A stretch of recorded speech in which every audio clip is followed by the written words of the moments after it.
The town cemetery was unusually crowded today. Everyone who knew the late businessman Alan Campbell had come. Employees of his company, numerous relatives and colleagues, who always painfully perceived the loss of one of the representatives of their closed business club. I wonder if Campbell had time to leave a will. After all, 2 sons, one a drug addict, stopped his last choice. A muffled whisper drifted through the crowd of mourners, passing from one to another. It fizzled and grew into rumors that had nothing to do with reality. The sons of the deceased stood a little apart from the main mass, as if afraid to disappear into the crowd, eager to say goodbye to their father. Jason, the older brother, watched the funeral procession with a squeamish grin that no one but he could interpret. He was a fairly tall guy whose appearance was spoiled by a slouch, a bulging forehead, and close-set eyes and an elongated face. About such people say, a little better than a monkey. Thank you for that. Of course, Jason thought of himself as the first fiddle in the family. He was sure that his father had left him his business, not his brother, who had only pubs and women. And as we know, those things don't lead to good things. Jason thought to himself, holding a bouquet of roses with an even number of flowers. At that moment, he unwittingly stubbed his toe on a thorn. He bit his lip, suppressing the pain on his finger, and a drop of blood came out, which he wiped sloppily with his jacket. Why, you can't see it on black anyway. His younger brother Brian, standing next to him, looked sickly and pale. Sweat beaded on his forehead and his lips were dry. Those who knew him better could guess that it was because of last night's drinking, which had lasted into the morning. Brian had never been a good drinker, and he was always getting into trouble for it. Even though Jason was only a year and a half older than he was, the difference between them seemed like a bottomless chasm with no way to bridge it. The brothers didn't get along, practically couldn't stand each other. Jason was always supportive of the reckless Brian, ready to go on a wild spree at any moment. While suffering from a hangover, Brian mentally watered the funeral procession, proceeding orderly and noble. Alan Campbell's life had ended suddenly.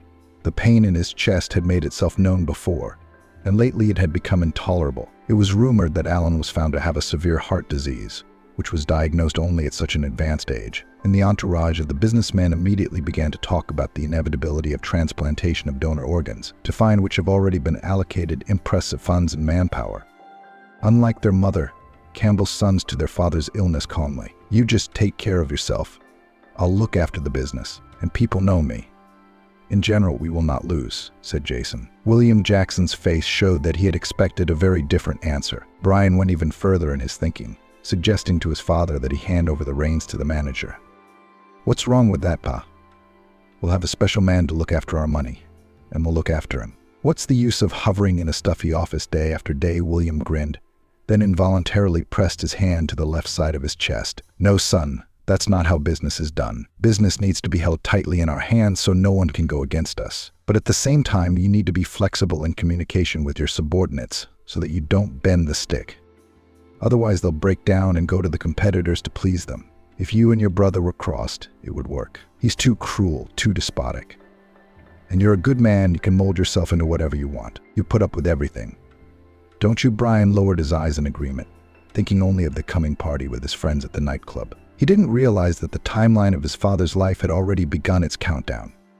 Alan died in the hospital without waiting for a heart donor. The businessman was to be buried only in a closed coffin, as he had ordered it a week before he left. I don't want my competitors to look at me and rejoice. I'm like a bone in their throat. I've been them for so many years. Frank Parker's just waiting for me to go down. I've done him a lot of harm in my time by stealing his fiancée and beating him in business. He can't forgive all his life, so no postmortem photos for the newspaper or any other nonsense. They came up to him and touched him roughly. Good riddance. Listening to their father's order, the brothers did not believe that they would have to fulfill his request. At least in the next 10 to 15 years, certainly did not believe it, and the employees of his company. Now Alan Campbell will involve all his connections, attract whoever is necessary, and the donor organ will be found. Is this kind of power a joke? All the money in one hand? Guys like him don't die. Well, they do, of course, but not at an age when the capital itself floats into the hands of competitors and only crumbs from his pie remain. As the huge lacquered coffin was carried, the atmosphere in the place of burial heated up to the limit. In fact, all the people present at the funeral divided into 3 factions. Close to the family Campbell, a competitor of the late businessman Frank Parker and his entourage, and ordinary citizens attracted by such a funeral pompous event. Frank's squinting brother. He must have been our saint's father, Judas Jason whispered. Why did my father get sick, if you remember? The donor center was a mess too. They promised me a heart a week ago. It's no use. Jason clutched the bouquet of roses, and the sharp thorns screwed back into his fingers. The donor center was a mess. How did Parker get the money to whoever needed it? That's with a time change or a screw-up. This is bullshit.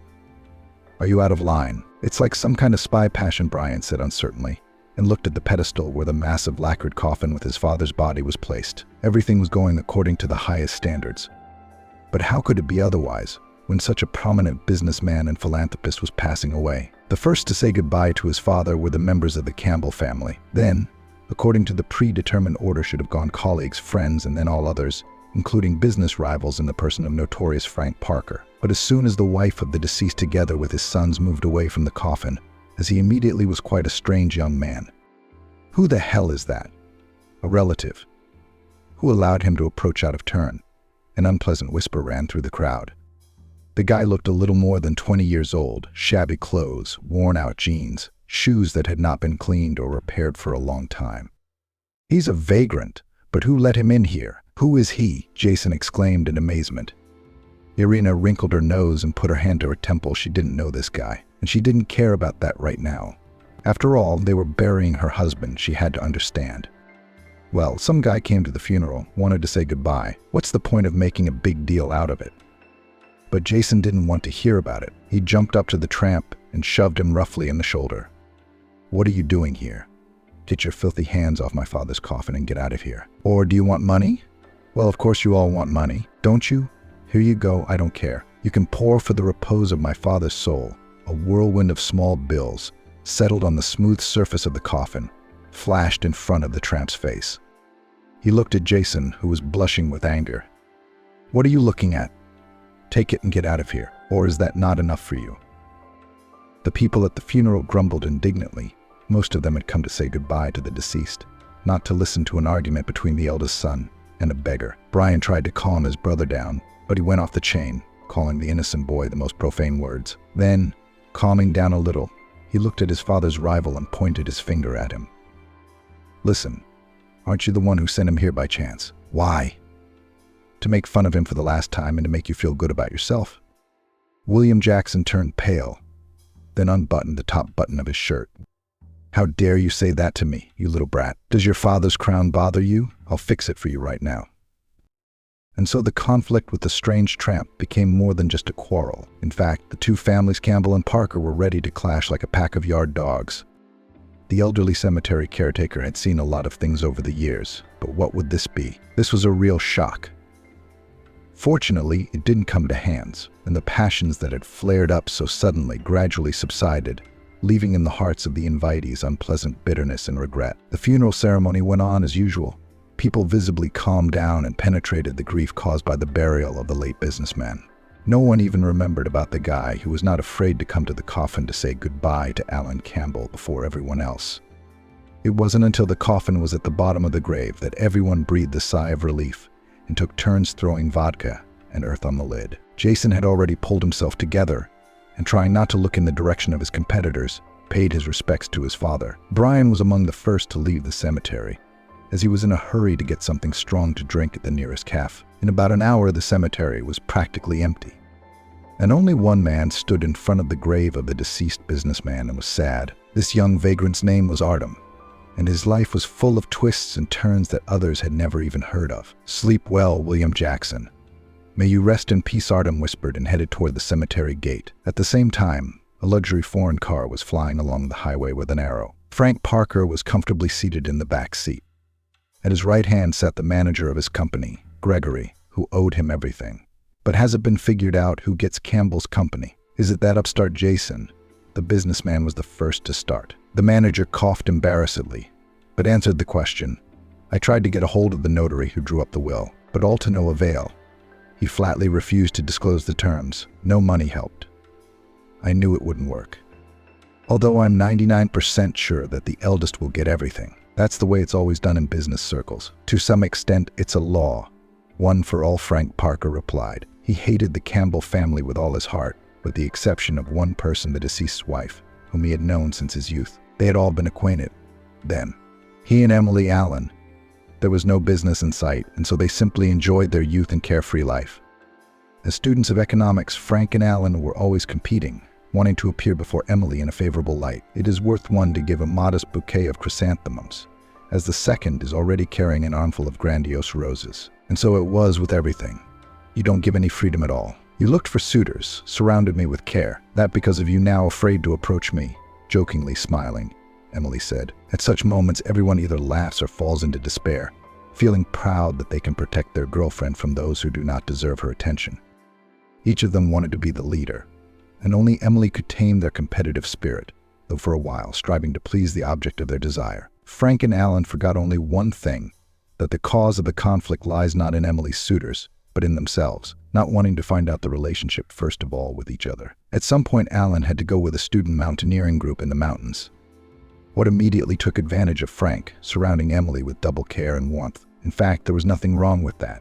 In the world, someone always wins or loses. That's life. Yes, only Alan considered it a betrayal. How could you? And behind my back. Isn't that despicable? Frank visibly tensed. But he didn't lose his footing and replied just as defiantly, "Look, Emily made her own choices. Therefore, you don't get to decide for her. Understand?" That night, it was a miracle that it didn't end in a fight. Since then, Alan and Frank have cut off all communication. Alan's friends and acquaintances were waiting for him to retaliate. But the guy delayed and deliberately saved his strength. 6 months later, Frank was arrested on the street during a personal search by officers of the Patrol Post Service. In his pocket, the guy was found a prohibited substance, the possession of which provided for a solid term of imprisonment. Many were convinced that it was Alan who planted it. Who else but him?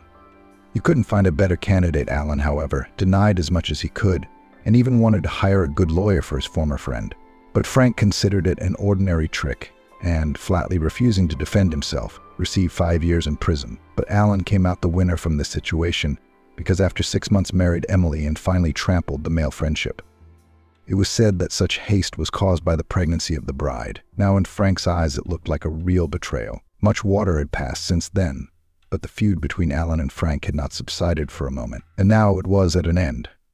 Frank didn't think so. He realized that now he would have to fight his dead friend's son. "Well, we'll fight. I'd just like to know the name of the new rival," what the deceased had thought up in his will. Pressing his lips, the businessman said for some reason. The manager nodded understandingly, but did not pursue the subject, knowing that it would be more expensive for himself. Back home from the funeral, Jason says to his wife, Emily, like a long-established habit, they separated around the house, where each had their favorite spot. Emily thought, how unfair can life be after all? Jason wondered what the notary would say tomorrow. No, my dad's definitely going to sign it over to me. No, who else? There's no hope for Brian at all. It's pretty obvious. But only I know. All right, I'm going to nail that Frank guy. They're not going to go easy on him. He ain't going to get that from me. No way. Jason would be surprised to know that the late Alan's rival was thinking the same thing. Everyone sensed that the familiar business environment was undergoing a bizarre metamorphosis. The balance of power was changing with it. Some would get a chance to rise to the top, and some would be thrown off their pedestal. To each his own, as they say. The next morning, the Campbell family, Emily, Jason, and Brian, gathered at the notary office on Peace Street. Some of the company's top executives were also present, as was the status. So here they were. The notary paused for a moment, then put on his glasses and read out the will of the late Alan Campbell in an embarrassed, family-like manner. The speech was full of legal terms, and to the simple Brian seemed incomprehensible and boring. But the main point he grasped at once was that the house and the surrounding buildings were to go to his wife, Emily. Jason got a car and a country cottage overlooking the river, but Brian received in possession of a second car and a plot of land for development in the elite part of the city. After the main part of the will was announced, everyone present froze. Who will get the main capital? Who would get all of the late Campbell's business? Why? There were no other orders, Jason asked, impatient. The notary adjusted his glasses on his nose and then looked around at everyone in the room. There were orders, of course, but they were for someone else, someone who had nothing to do with the Campbell family. What? What do you mean unrelated? What's that? An outsider, Jason shrieked. Brian clamped his mouth shut and glanced warily at his brother, who was already jumping up and down. But for an elderly notary, such reactions from his client seemed mundane and undeserving of his worries. At that moment, the office door opened, and a young boy timidly squeezed into the room. Jesus, what's he doing here? What had he come for? You want to get the inheritance garbage can, Jason couldn't help himself. The young businessman's astonishment had an explanation. For the very same tramp who had attended Alan Campbell's funeral had entered the notary's office. His identity was unknown to all assembled, as were the reasons for his presence at the time of the reading of the will. Sensing the tension in the room, the notary immediately added, "Don't get excited, Jason. William Jackson has a right to be here for the simple reason that your father's company belongs to him." Jason's face stretched and his lips turned into a single thin line. Brian looked from his brother to his mother in surprise. He still didn't understand what was happening. The notary noticed this and decided to explain himself. "Is this some kind of joke? Do you have to laugh?" "Yes?" The notary smiled. "No, it's not a joke, young man. It's as clear as daylight. I think your father knew what he was getting into. He wasn't himself.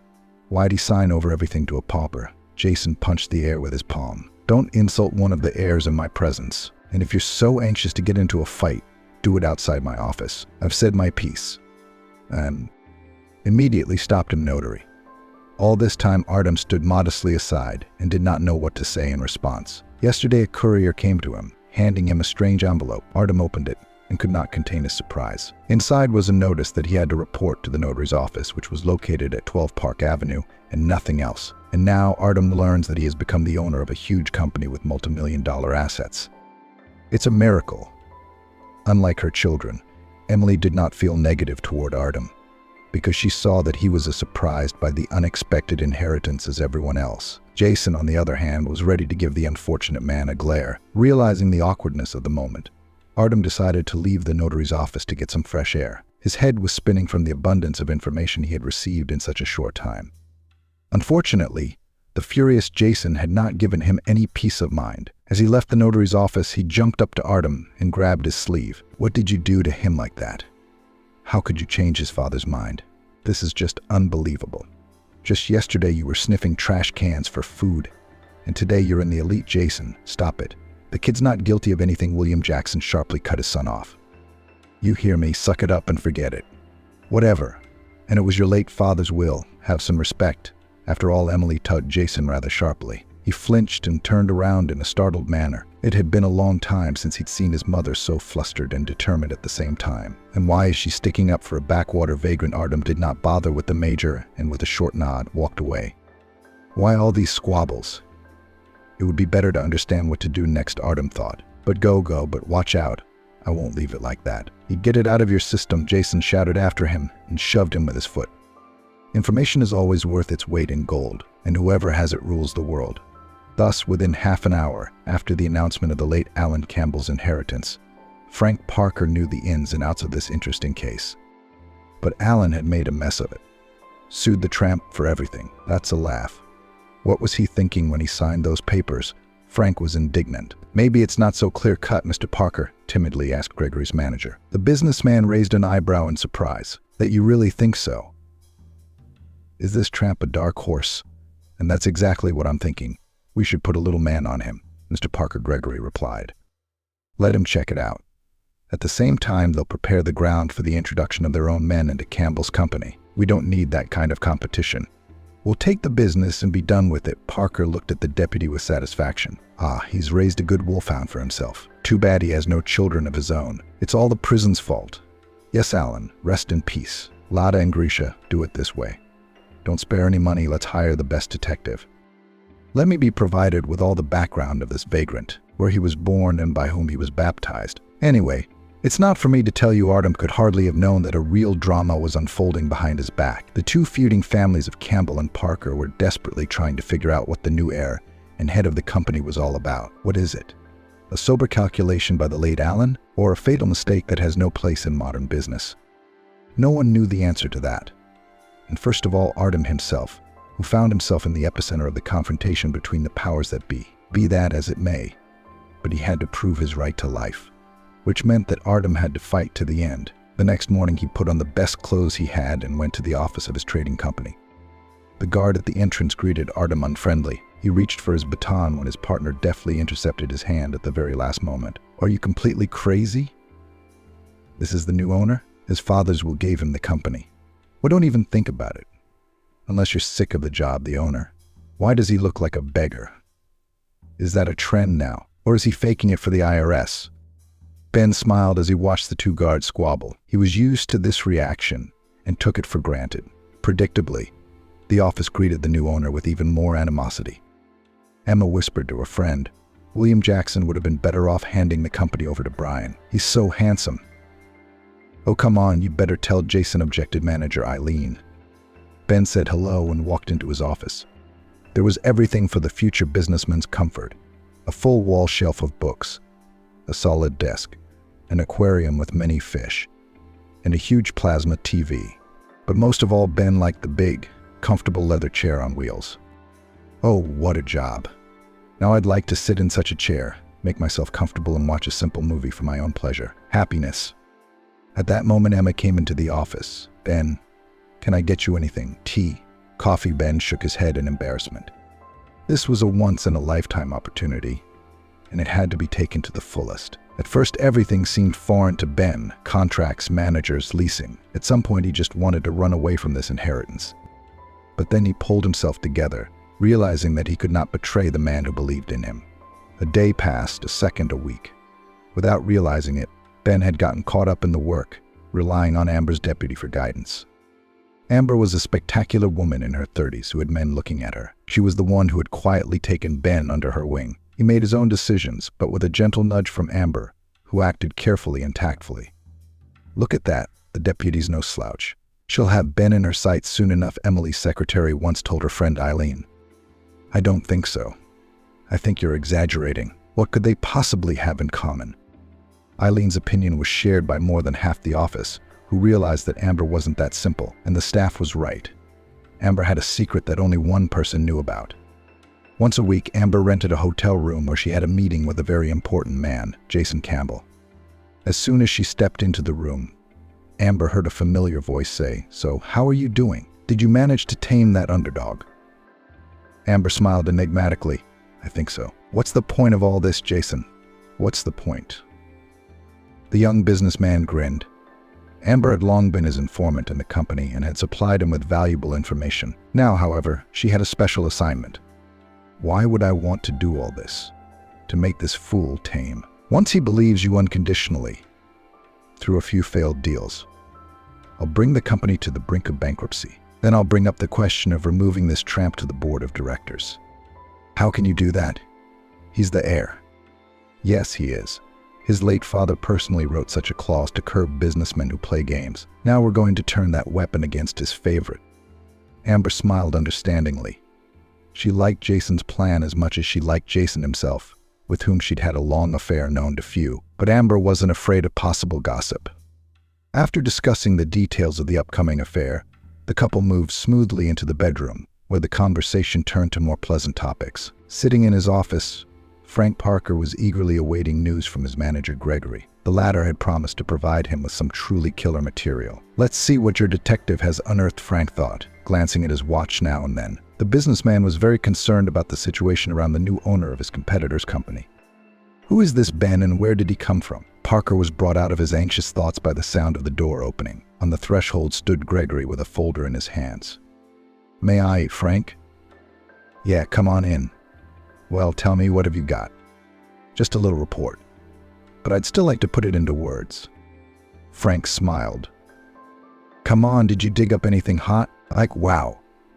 Gregory shrugged uncertainly, then said, "This Ben is an orphan, a pupil of an orphanage. His mother's dead." Frank wrinkled his nose.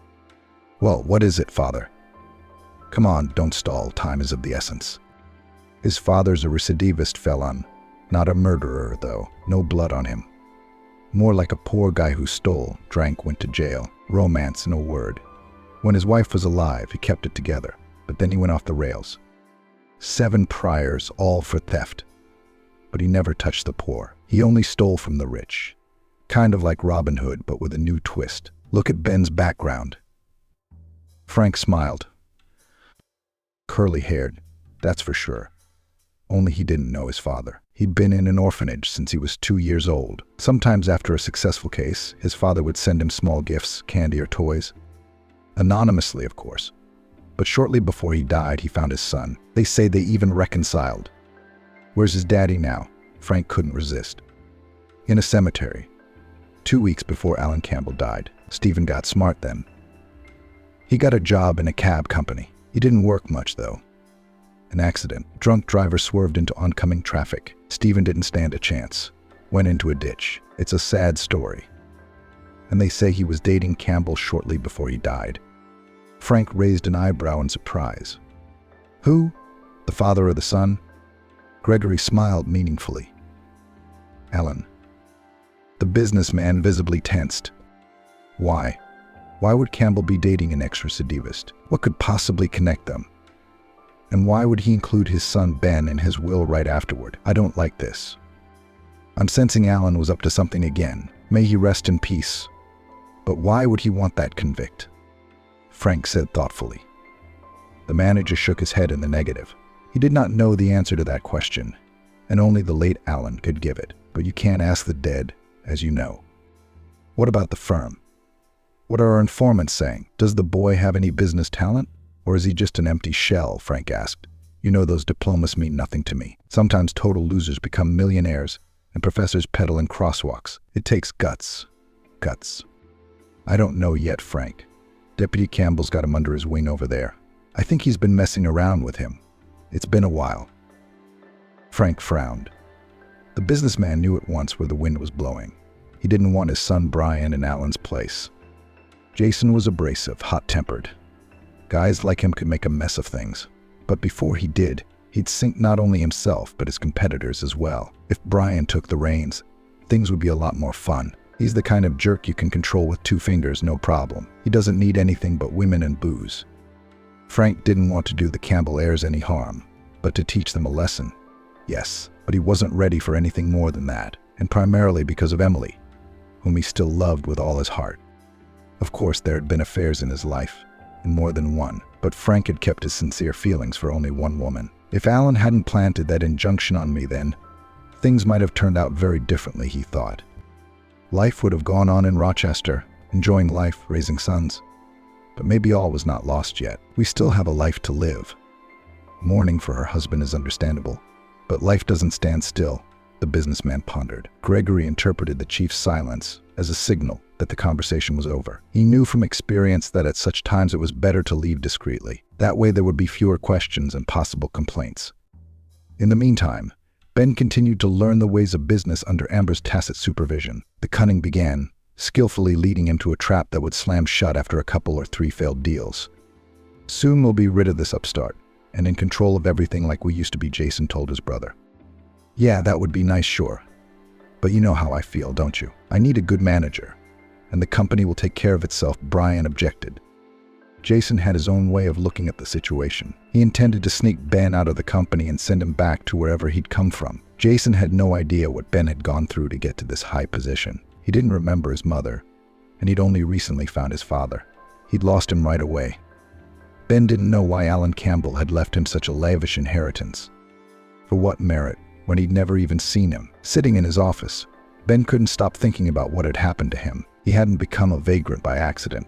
The fire that broke out because of faulty wiring in his old house was to blame, although Ben himself suspected that it was something else. There were not enough apartments for everyone, and often orphans were given housing in the suburbs. Ben was disliked in the town, considered a thief for some inexplicable reason. Everyone who had passed through the walls of the orphanage was considered such. But we weren't taught to steal there. Why does everyone think otherwise? Ben said with resentment in his voice. No one in the town believed him, except Laura, a nice, sweet girl, daughter of a local farmer, John Smith. They'd met by chance at the town day party. The tables were set. There was rousing music, to the rhythms of which everyone from small to large danced. May I ask you to dance? Laura heard a pleasant male voice. She turned her head to the right and immediately saw Ben, an orphan boy who had gotten a house in their town. Invite him over, she smiled. At that moment, Laura had no idea that this very dance would bind their hearts together. Not immediately, of course, but after a while, in spite of Laura's father's inhibitions, who was looking at a very different fiancé. No, just because he's an orphan with no family, and you're not one to be afraid. The boys in town are afraid to court me. My father forbade it. Can you believe it? He's got a lot of leverage. A lot of the suitors' parents work on his farm, so he makes it pretty clear. And you're not like that, Laura said proudly, looking at the smoothness of the evening lake. Why should I be afraid? I'm my own man, and your father is not as harsh as he seems, is he? Harsh, yes. But he's not scary, Ben said. He had no idea where his self-confidence would eventually lead him. John Smith had only warned him to begin with, but the boy still did his own thing and continued to date his daughter. The second warning was more severe, but Ben stood up to it. But the third, in fact, was no more. Ben's house burned down when he went into town on business. When he came back, the guy found only smoldering ashes, around which the locals walked with a sad look. According to the official version, faulty electrical wiring was to blame. But Ben felt that it was not only about it. It was not for nothing that Smith had sent his daughter to visit distant relatives immediately after the fire. And it was done deliberately, to isolate the young people from each other and deprive them of the opportunity to communicate normally. Having lost the roof over his head and his favorite girl, Ben went to the city, where his father found him after a while, but not for long, because he himself died, and now this unexpected inheritance. Ben was brought out of his sad thoughts by the sound of a text message on his phone. What? Is it happening again? And who is always sending me these messages, not hiding his irritation? Ben exclaimed. The thing was that for the second week he had been receiving strange messages on his phone. The sender's number was hidden, and Ben could only read the messages without being able to reply. Today's anonymous text message read, "Watch out for Amber." A little earlier, the messages had been less informative, along the lines of "trust no one." Studied the contract in detail by and large, the texts weren't negative and were intended more for caution and guidance than for harm. But there was no one for Ben to consult. Even after the fire, she'd never called him. And it wasn't a good idea to trust Amber's deputy, according to the anonymous tipster. All right, I'll try to be careful. Business is a very unpleasant business. Everyone here wears more than one mask at a time, Ben whispered. Some days he felt like a mouse in a terrarium full of hungry snakes.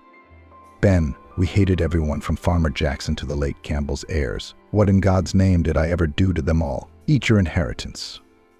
What do I need it for? What did I do to deserve this honor? Ben puzzled. That's when Amber entered the office like a cat. Ben, are you ready to close the deal? Tomorrow is the deadline for payment. It'll be too late, and the partners won't forgive that, she said. Ben hesitated for a moment. You see, the words from today's anonymous immediately came to mind. Watch out for Amber. Why should I watch out for her? She's a nice, kind woman. And she doesn't look like a con artist, he thought. Besides, she's been with the company for years. A couple minutes later, Ben agreed to the deal. Amber smiled radiantly and immediately approved of the young executive's choice. The praise of the spectacular woman made Ben blossom like the dew of May. It was understandable. A kind word is nice to anyone. And while he was preparing for important negotiations on the other side of the city, other events were developing. Tired of languishing in ignorance, Frank Parker decided to talk to Emily Campbell and directly offer help. They say that old love does not rust, provided that they had it. Of course, that very love. To Frank's surprise, Emily was receptive to his offer. All right, let's meet, if we can meet on my property. Okay, no kids, so the conversation won't be interrupted, she agreed. Yes, I agree. I'll be there, of course, Frank whispered like a boy. The last thing on his mind at that moment was that he was actually going to the lair of his enemy, albeit a dead one, but still. All day Frank had been thinking only of the coming meeting. What would they say to each other? So many years had passed. Sure, they'd seen each other at the funeral, but only briefly. This is different. His heart was jumping out of his chest with excitement. Frank, who dreamed of only one thing, to see Emily as soon as possible, by the appointed time already stood in front of the house, in which he had never been before. Emily met him at the entrance and escorted him into the living room. There was already a small table with a couple cups, coffee and scones. Still unable to cope with his inner turmoil, Frank talked nonsense that had nothing to do with what he had wanted to say earlier. Emily listened in silence, only occasionally inserting a word or two to keep the conversation going. But when Frank spoke of his feelings, Emily's expression darkened and her voice became metallic. I'm sorry, Frank, there's something I need to tell you. That criminal case when they found the illegal drugs in your pocket, well, it was me who planted them on you, not Alan, as you thought. Why are you defending Alan? Emily, slow down, let the guest come to his senses a little bit. When I made my choice, it was Alan, but your jealousy wouldn't let us live in peace. I know your temper. That's why I decided to be so mean, even though I realized it was a mistake. I'm sorry, she said guiltily. Frank's face contorted. Your mistake cost me 5 years of my life. Not a day went by that I didn't curse Alan for being mean, and you did this. Emily lowered her eyes and covered her face with her hands, crying softly. Frank sat there thinking about how cruel fate can be at times. For a moment, they were so engrossed in their painful memories that they didn't even hear the front door open. On the doorstep stood Jason, who had come back for his forgotten cell phone. "What's going on here? Why are you crying? Did that guy hurt you in some way? Watch your language, son. I didn't hurt anybody. Don't you see adults are talking here? Go play in the sandbox." Jason couldn't help himself, so he threw his fists at Frank. The two men were roughly evenly matched, Jason's side being youthful and intense, while Frank's side was dominated by experience and physical strength. Clawing at each other, the men were ready to tear each other apart like two hungry dogs finding a bone. Emily tried to separate the fighting men, but it was not easy. They clashed like a couple of bulldogs in a back alley. Then Emily said out loud something that made Jason and Frank freeze. "Jason, stop it, let go. It's your father." The boy immediately loosened his grip. After giving Frank a chance to break free of his grip, his arms went limp, and his lips trembled treacherously. "How's father?" The question might have sounded too harsh, but Jason didn't care. Emily sighed sadly. "That's just it, Jason. It happens in life, unfortunately. I was already pregnant when I broke up with Frank, but not with your father." Frank turned pale, after which he asked, "So Alan knew that?" "Knew it, of course. I told him the truth right away. I was fed up with the lies at that point." "Why didn't you tell him? What difference would it have made?" "I only loved Alan."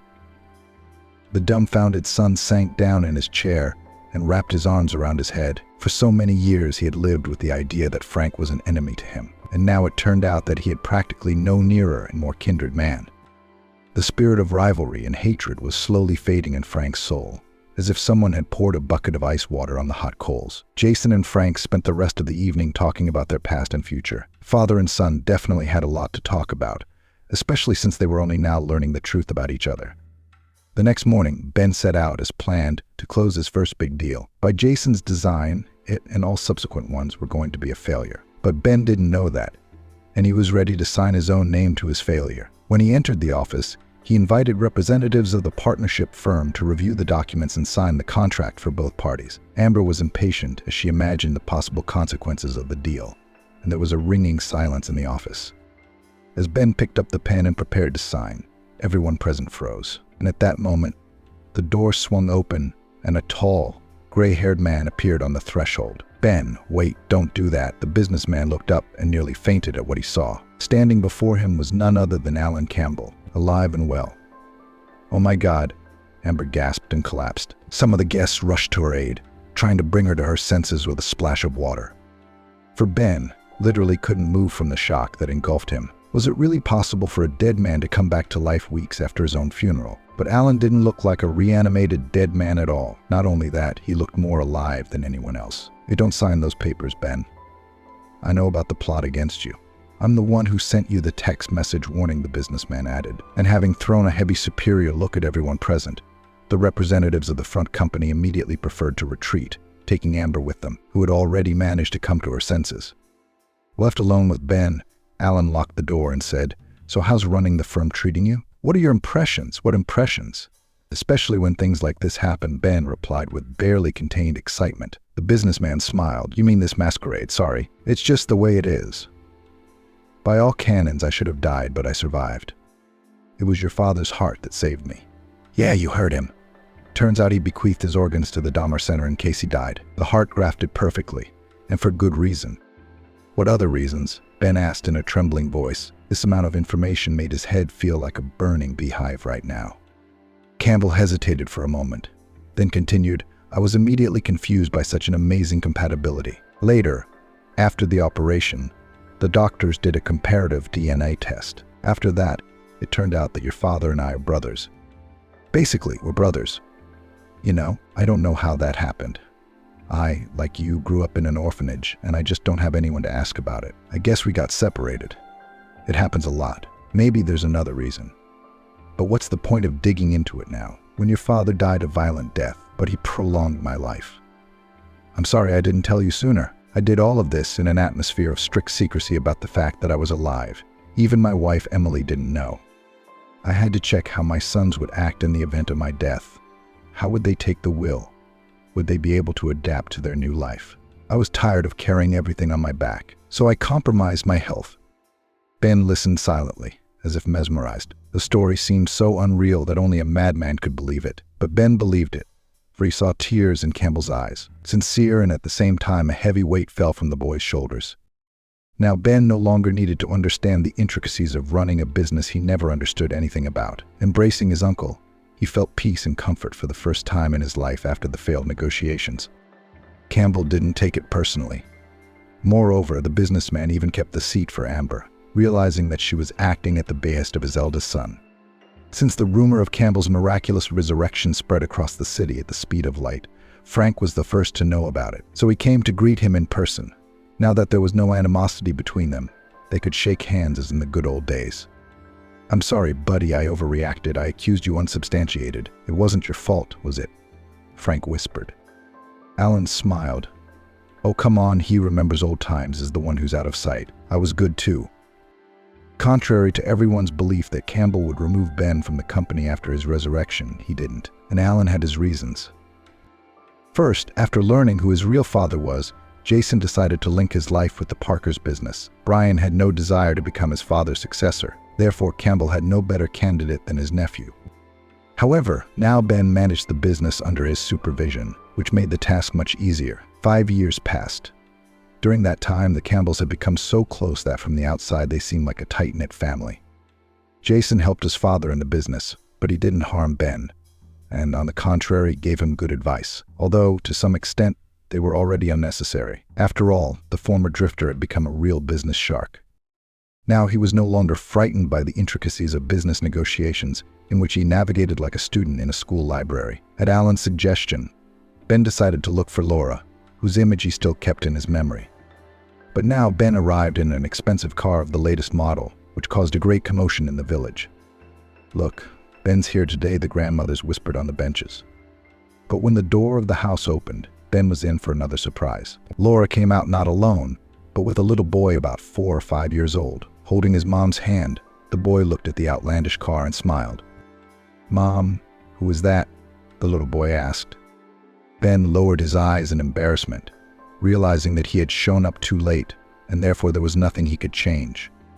"It's your daddy, son," Laura replied in a trembling voice, still not believing herself.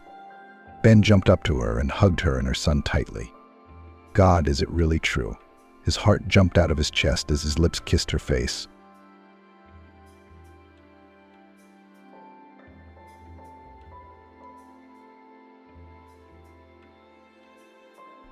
On her way home, Ellen overhears her mother talking to her fiancé, is stunned.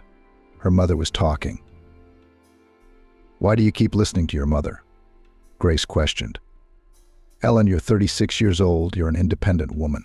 Your mom is your dependent, and you're still indulging her whims. The years are ticking away. Soon you'll be out of the running for a baby. You're almost 40. Ellen smiled sadly.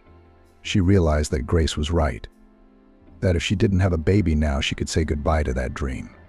She had never talked to her mother about having a baby, but in her heart she thought of a baby, her baby, her baby, so dear, smelling of milk and happiness. Try to find someone to have a baby with. Grace admonished her friend. There are only alcoholics, drug addicts, and men of non-traditional orientation around. You won't give birth to a child from the first man you meet, or you'll have a sick child or a child with a bad heredity, and you'll have to raise it yourself. So it should be taken seriously. And do you think that on me lame someone stole? Ellen doubted. Maybe just who? Drunk, and even then only for once. Drunken conception, I'm afraid. What if there's something wrong with the baby? Then his life, as well as mine, will now go down the drain.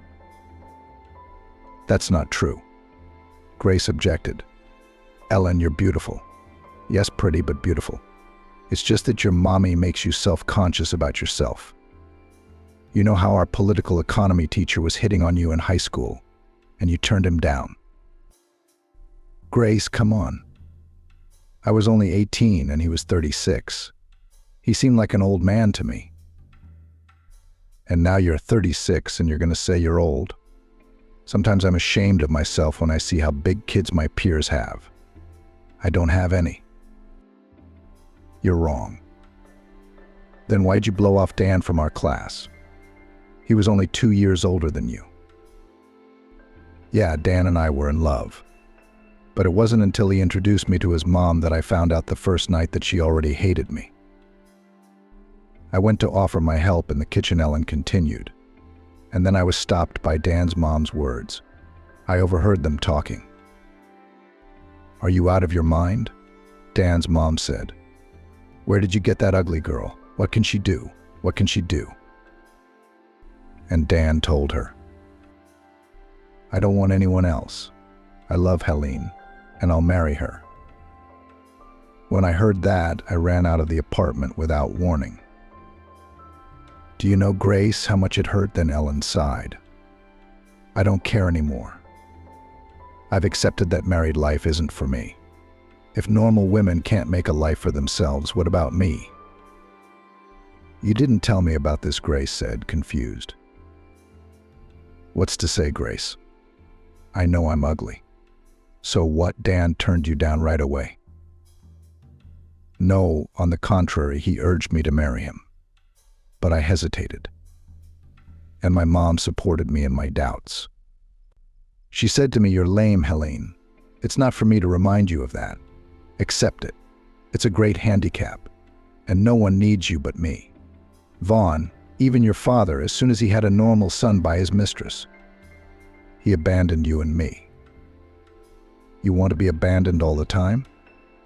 Then marry your Dan. And you don't want to be abandoned? Live with me, I'll never leave you, I won't betray you. You're a fool, Ellen. Grace concluded. Your mom was just afraid to be alone. If Dan had left you, you'd have a child. And maybe even more than one. Maybe he wouldn't have left you. What's that supposed to mean? I know I'm an idiot, Ellen nodded. They say you should listen to your parents. They don't give you bad advice. And then I regretted 100 times that I listened to my mom. I don't know how she will react to the fact that I still want a child and will strive to get pregnant and give birth to a baby. Only if she's against it this time. I won't listen to her, Ellen said firmly. Are you out of your mind? Ellen's mother, Lexi, was outraged. Having a baby at 36, you're without a husband. Only a crazy person would do that. And I am crazy, Ellen retorted. You've been telling me that my whole life. I'm not ugly, that's why I didn't get married. But I can have a child, which is what I'm going to do. You can't afford it, Lexi said. And then, even if you do, how are you going to work and raise a child? Are you relying on me? I'll tell you right now, you can't count on me. I've had enough of you. Calm down, Mom. I'm not counting on anyone, Ellen replied. Are you pregnant already? Lexi asked, looking at her daughter point blank. Not yet, but I'll do my best in that direction. And your moaning is not going to stop me, Ellen said firmly. I've raised a good daughter who doesn't consider me, Lexi said hysterically. Are you going to go to the bar to have a baby who needs a limp? Ellen realized that her mother was on a rampage. And if she, Ellen, didn't leave the house for a while, her mother would drive herself to the emergency room with her tantrums. And Ellen didn't want that. She knew that then she would listen to her mother for 6 months, what a bad daughter she was, and that she almost brought her to a heart attack. As soon as the front door slammed, Lexi immediately came to her senses. Ellen was gone. There's no one to throw tantrums now. She had to think things through and stop her daughter's plans. After all, if the baby was born, Ellen would be on maternity leave, and almost all of her money would go toward it. Lexi knew it would take a lot of money to raise a child, and she wasn't used to denying herself anything. She was only 59 years old, and she wasn't about to turn into an old woman. Lexi's pension was small, but Ellen's paycheck was big. And Lexi's mother was happy to spend her daughter Ellen's money on herself, especially since her daughter didn't need much. Ellen knew that with her lame leg, no amount of dressing up would help her. Lexi, on the other hand, updated her closet every year and went to resorts twice a year. But if the baby came, Lexi would lose all of that. So she felt she had to stop her daughter and not support her delusion with a baby. A baby will destroy my whole personal life, Lexi thought. And I've already been deprived of it. I'm not going to let this baby come into the world. Ruin my life. Going to Grace, Ellen's friend, was not something Lexi wanted to do. She tried to see Grace on neutral territory to avoid interfering with Grace's family life. Now it was evening, and Grace was with her family. Plus, Ellen wasn't going to be home tonight. She knew that if she came home, her mother would throw an all-night tantrum. Ellen decided to call her paternal brother Alex, who she had been friends with since childhood, something her mother hated. Lexi hated Alex with a fierce hatred, believing that he was the reason her father had left the family. At first, Ellen thought so too, but as she grew up, she began to realize that her father couldn't stand her mother's selfish nature, around which the whole world should revolve. "Hi, Alex. Are you alone tonight, or are you waiting for someone?" Ellen asked. Alex was 7 years younger than Ellen. He had his own choker, which he was paying off on the mortgage, but he wasn't married and was quite independent. "Hi, sis. Who should I wait for but you?" Alex answered. "Don't pretend. The girls must not leave the apartment. I've taken them all out so far," he laughed. "Come in. Old lady will have a chat and tea. Or maybe something stronger. I'd like to spend the night." "Will you take your sister in?"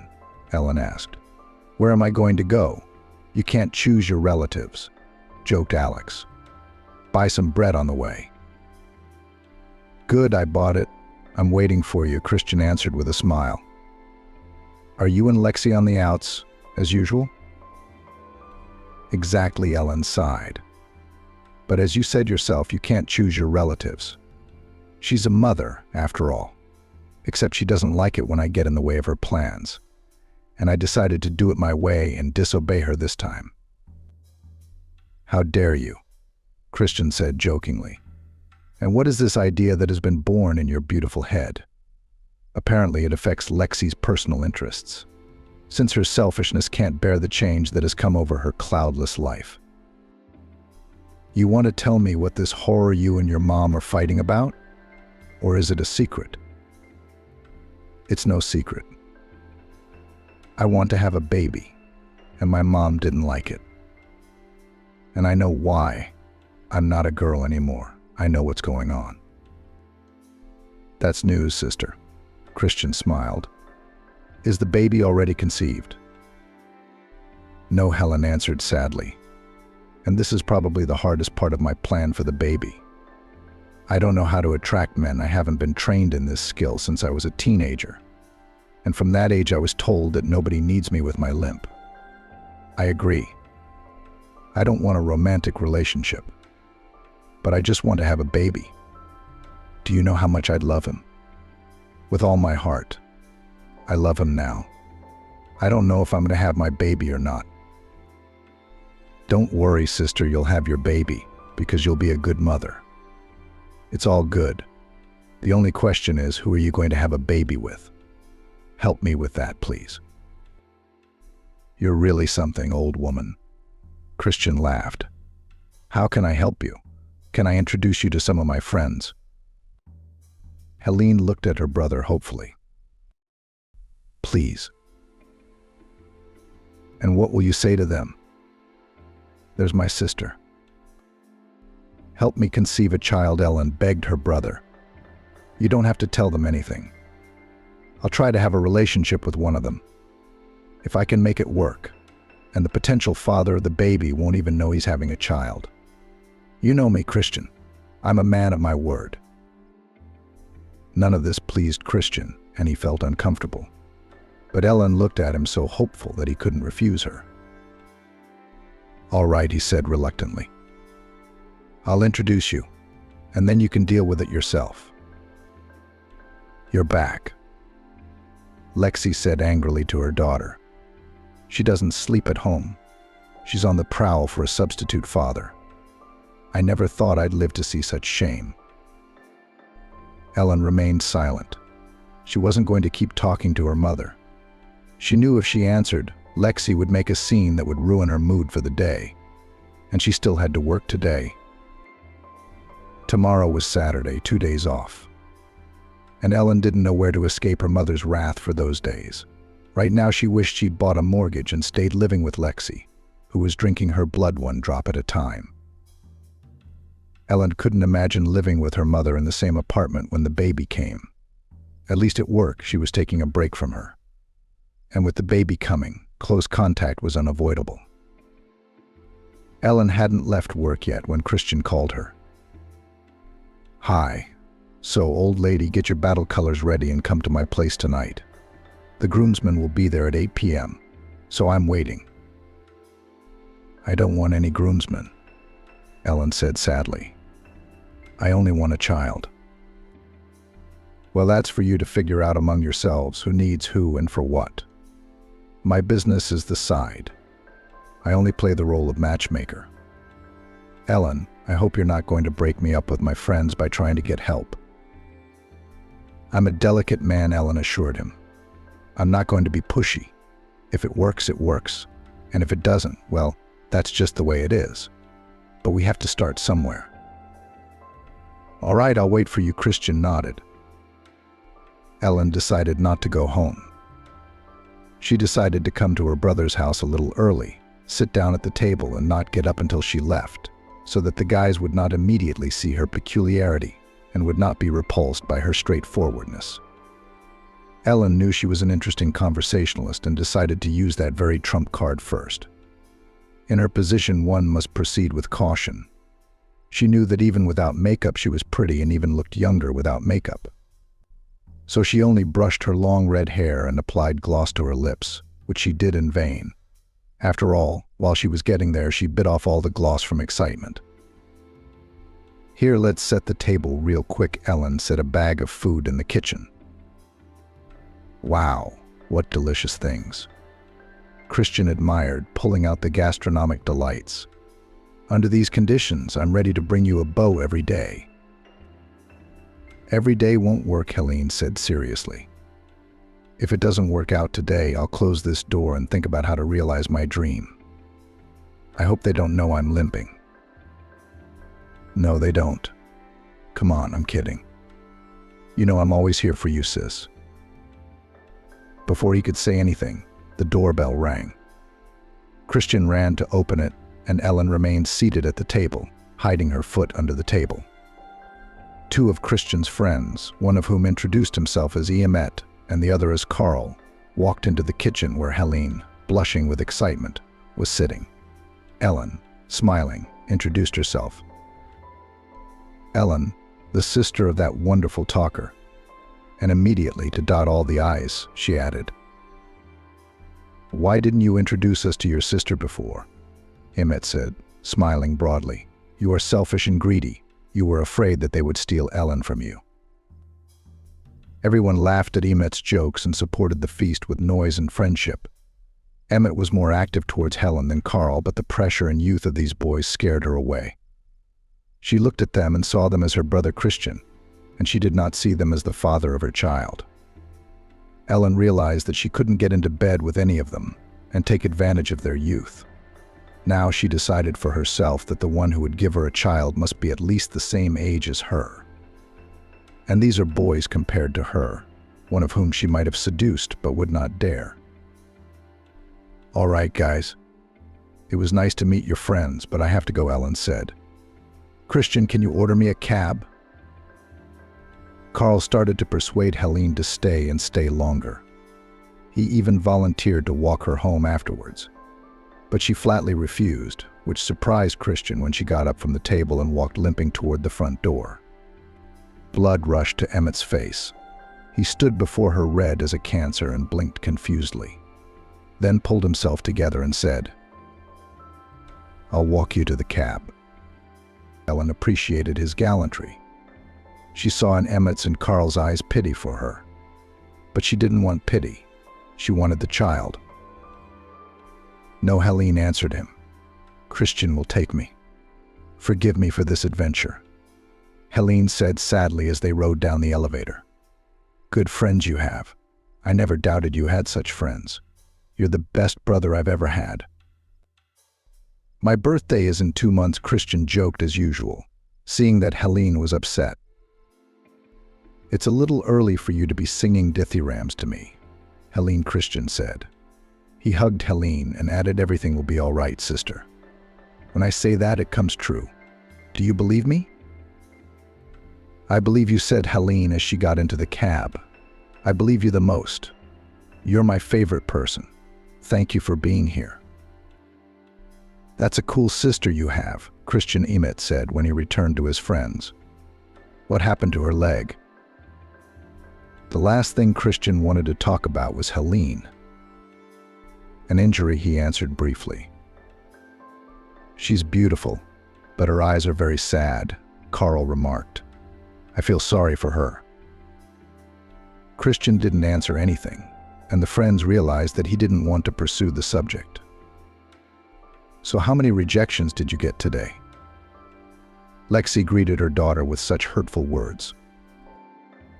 Ellen regretted 100 times that she had prematurely initiated her mother into her plans. She didn't realize how many nerves she'd wind up on her mother's angry tongue. She knew her mother had never spared her. But that she could speak such derogatory words, Ellen didn't expect that. Ma, have you decided to wear me out with your insults? She couldn't stand it. Foolish, my poor daughter. I'm trying to set you on the right path, Lexi said more gently. Ellen had a paycheck next week and Lexi had her own plans for that money. She understood that.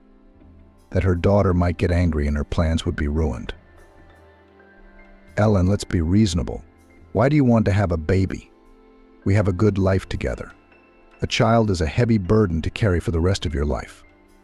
That's how I carry my burden, and I don't want you to suffer the same fate. That's funny, Ellen laughed. Mom, who doesn't know you in our life? I can't believe you've been busting your ass for me. I know what you care about. My money, which you spend most of the time on yourself. And when the baby comes, you'll have no access to my money, Ellen said. So you're thinking about me? I don't. I know you, Mom. You've lived and lived all your life for yourself. And I'm your bank that you use. It's a good thing I was smart enough to stay in touch with Christian. Otherwise, I'd have no one to lay my head on. We're strangers, Mom. How painful it is to realize that. So you refuse to help your sick mother financially. And this is thanks to me for not putting you in boarding school. I wish you had put me in boarding school. Then I wouldn't owe you the debt you keep reminding me of. Don't be sarcastic, I'm asking you straight out. Are you refusing financial support? Mom, live on your pension like any other retiree. And if you need medicine, I'll buy it for you. If I can't live on my pension, I'll file for alimony, Lexi smiled wickedly. How about that? Suing your own mother? Do whatever you want. Ellen said tiredly, just don't count on my money anymore. I'll need it when the baby comes and I may have to move out. You fool. Lexi said something mean to Ellen. Who needs you limp? What normal man would go to bed with you? Ellen went into the bathroom, closed the door behind her, and turned on the water so the noise would drown out her mother's words, and she couldn't hear the curses she was sending her. Leaning over the sink, Ellen stared at her reflection. A tired woman, bruises under her eyes, the corners of her lips drooping, a haggard look in her eyes. Hello, Scarecrow, she said to herself, and the mother is not so wrong. Who needs a lame, damaged old maid? There was an unusual silence in the apartment, and it strained no less, perhaps even more than the scandals with her mother. From her mother's behavior, Ellen realized that after her violent remarks, she was silent. At Ellen's appeals, Lexi kept silent, pressed her lips together and looked away, making it clear that she was ignoring her daughter. How long this would continue was unknown. Ellen was nervous, and she no longer had any energy or thoughts about how she would meet the potential father of the child. Maybe that's what the mother was counting on, she thought. Couldn't break me with words, so she found a more effective way. Yes, with this mood, it's not just thinking about a child you don't want to live. No, contact with the mother must be limited. We have to rent a place and leave her. Otherwise, she will bring me and herself to the unknown, decided Ellen. She was interrupted from her thoughts about renting an apartment by a phone call. "Hi, why haven't you called?" Grace's friend asked. "Hello, Grace. I've been fighting with my mom and I haven't had time to call. I didn't want to ruin your mood with my problems. That's my life right now. I could hang myself. My mom's been doing so much, I've decided to get my own place. I can't take it anymore." "You should have gotten away from her a long time ago," Grace said. "Maybe you could have had a baby and gotten married. You made the right decision, Ellen. Otherwise, you'll be a servant to your mother for the rest of her life. And your mommy's temper might make you lonely faster. Selfish women like her live a long time. You need help finding an apartment?" "No, I don't. I'm good. How's the baby making going?" It's not going anywhere. I tried to meet a couple friends for that. Yeah, I didn't have the guts. Couldn't connect with the guys. When I think about it, no, it's not for me." "I see," Grace said. "Listen, Ellen, why don't you try IVF? You can get embryos implanted and there's no need to look for them." "Not that, Grace. What if all the embryos survive and I have to choose which one to keep?" "No and no. And then I want to go through all the stages of motherhood from beginning to end," Ellen said. "I want to see the eyes of the father of my child." "Why do you want to see his eyes?" Grace was surprised. "As far as I know, the baby needs another organ to conceive." "Maybe you won't understand me, but in his eyes I want to see what kind of man he is. The father of my child should at least be kind." "Ellen, you'll never get pregnant for the rest of your life. And then why do you need his kindness if you're going to raise a child without his input?" "Then I can't explain." "I can't yet," Ellen answered. "Not until I take the job, I suppose." "You're not pregnant?" Grace asked. "I have a plan. My doggie's birthday is next Thursday, but the party's on Saturday. So I'll tell Timmy to invite a couple or 3 kind-eyed men, preferably single, so that you won't be bored and lonely. How does that sound?" "That's a great idea. Why single men?" "I don't think that's really relevant here. You're not going to get married, and you're not going to hold men responsible. Not married ones, or married ones might scratch your eyes out and you wouldn't be able to see the goodness in the eyes of the one you choose," Grace laughed. "I guess you're right, friend." Ellen laughed. "That's why I love you. Grace, you can get a man out of any situation. At least I can laugh with you, because I've forgotten how to do it with my mother." "Okay, no need to thank me," Grace said. "I'm thinking we should make up a cover story. In case they ask why you're limping, there's got to be a mystery to your limp. You know how men love a mystery in a woman." "No, I don't.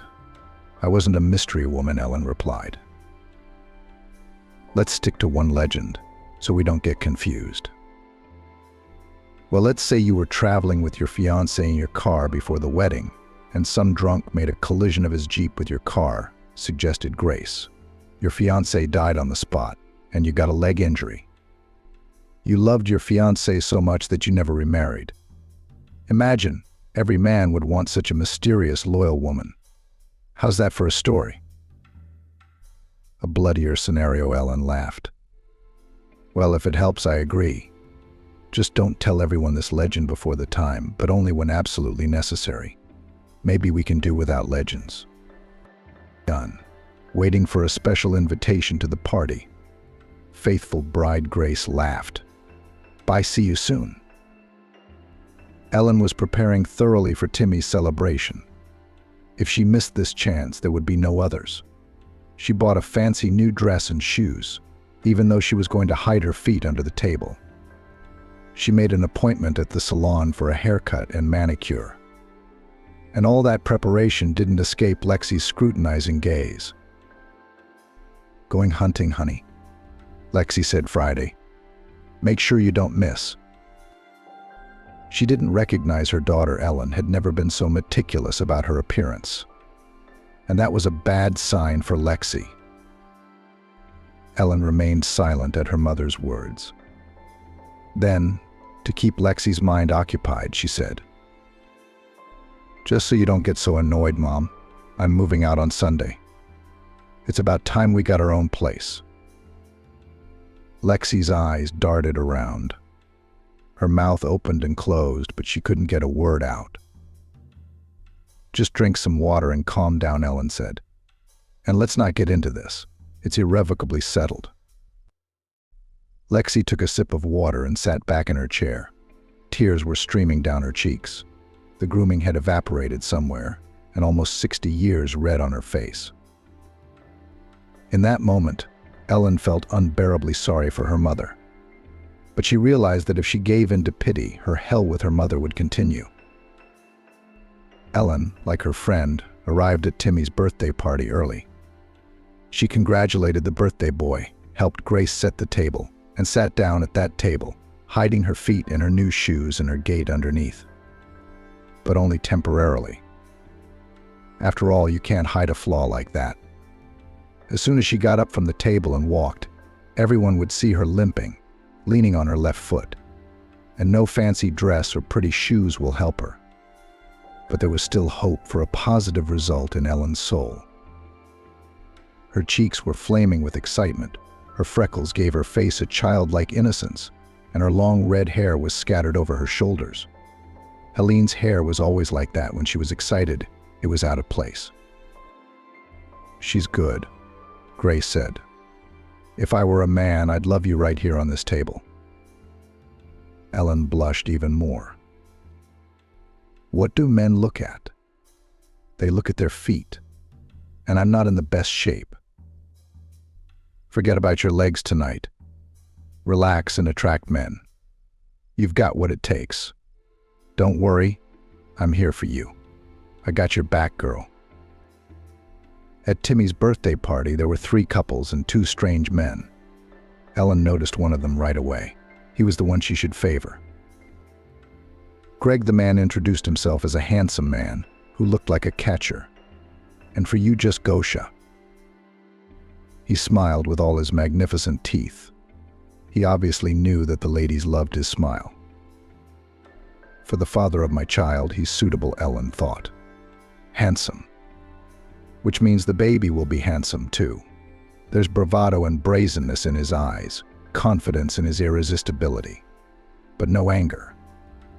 Let's see what happens next. Looks like they don't miss a single skirt. I hope he doesn't miss mine. The other was a little worried and clearly had some complexes, but his face was pleasant. He smiled at Ellen and introduced himself. Vincent.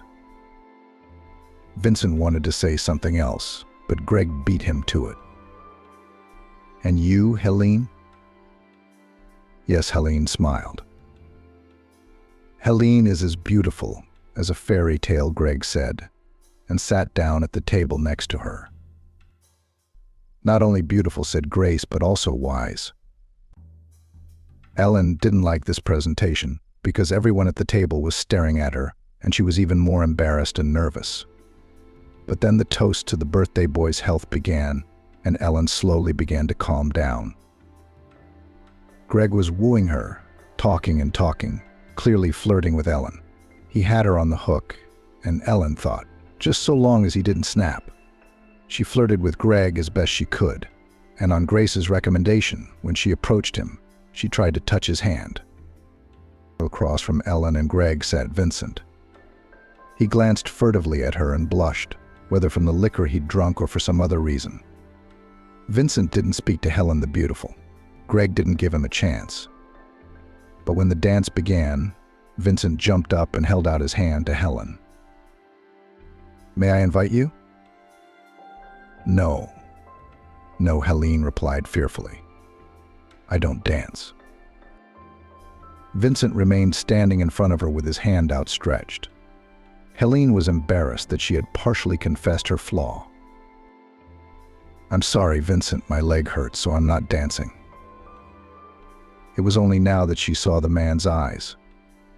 They were full of hope that had turned to despair. He said confusedly, It's you, Helen. I apologize. I had the audacity to hope to dance with you. He sat down at the table, poured himself a full shot of vodka, and made a toast to the birthday boy. To you, Timmy, to be loved, and that it be mutual. Otherwise, it's all for nothing. Everyone supported Vincent, applauded his toast, and continued the party. Vincent got up from the table and never returned to it. He must have gone English, Ellen thought. Somehow she felt guilty that he had left. Well then, that's it, there's no one to choose from now. Greg is the only one. And he's persistent in his courtship, and has already volunteered to walk Ellen out. And that's what she wants. Today he'll see her off, and tomorrow she'll move into a rented apartment, and under the pretext of helping her, she'll invite him to visit. And then she won't have to think about it. Greg had already made up his mind for her. All evening Ellen did not leave the table. She wanted to go to the toilet, but she was patient, afraid to scare Greg. But she had to get up, and she remembered that she had told Vincent that her leg hurt, and now she could limp under that pretext. Sprained my leg, Helen said, as if to justify herself to Greg as they got out to get into a cab. A sprain. Now I'm a limp leg. She laughed, and Greg laughed too, and then he picked Ellen up in his arms and kissed her on the lips and said, What am I to do? Carry you in my arms, my Ellen the beautiful. It took Lexi a long time to fall asleep. Such attention to her appearance Ellen had never paid before. She must have had a man on her horizon and decided to have a baby. Lexi can't resist her daughter's desire to have a baby. If her daughter moves out on her, it's over. Ellen will be out of her control forever, and the money will be gone too. And what will she be able to afford in retirement? Nothing. And if her daughter stays with her, she'll have to pay the utilities and buy groceries. She's not going to take a bite out of her mom's mouth, and Lexi would save her pension for a vacation. She didn't see any other way out.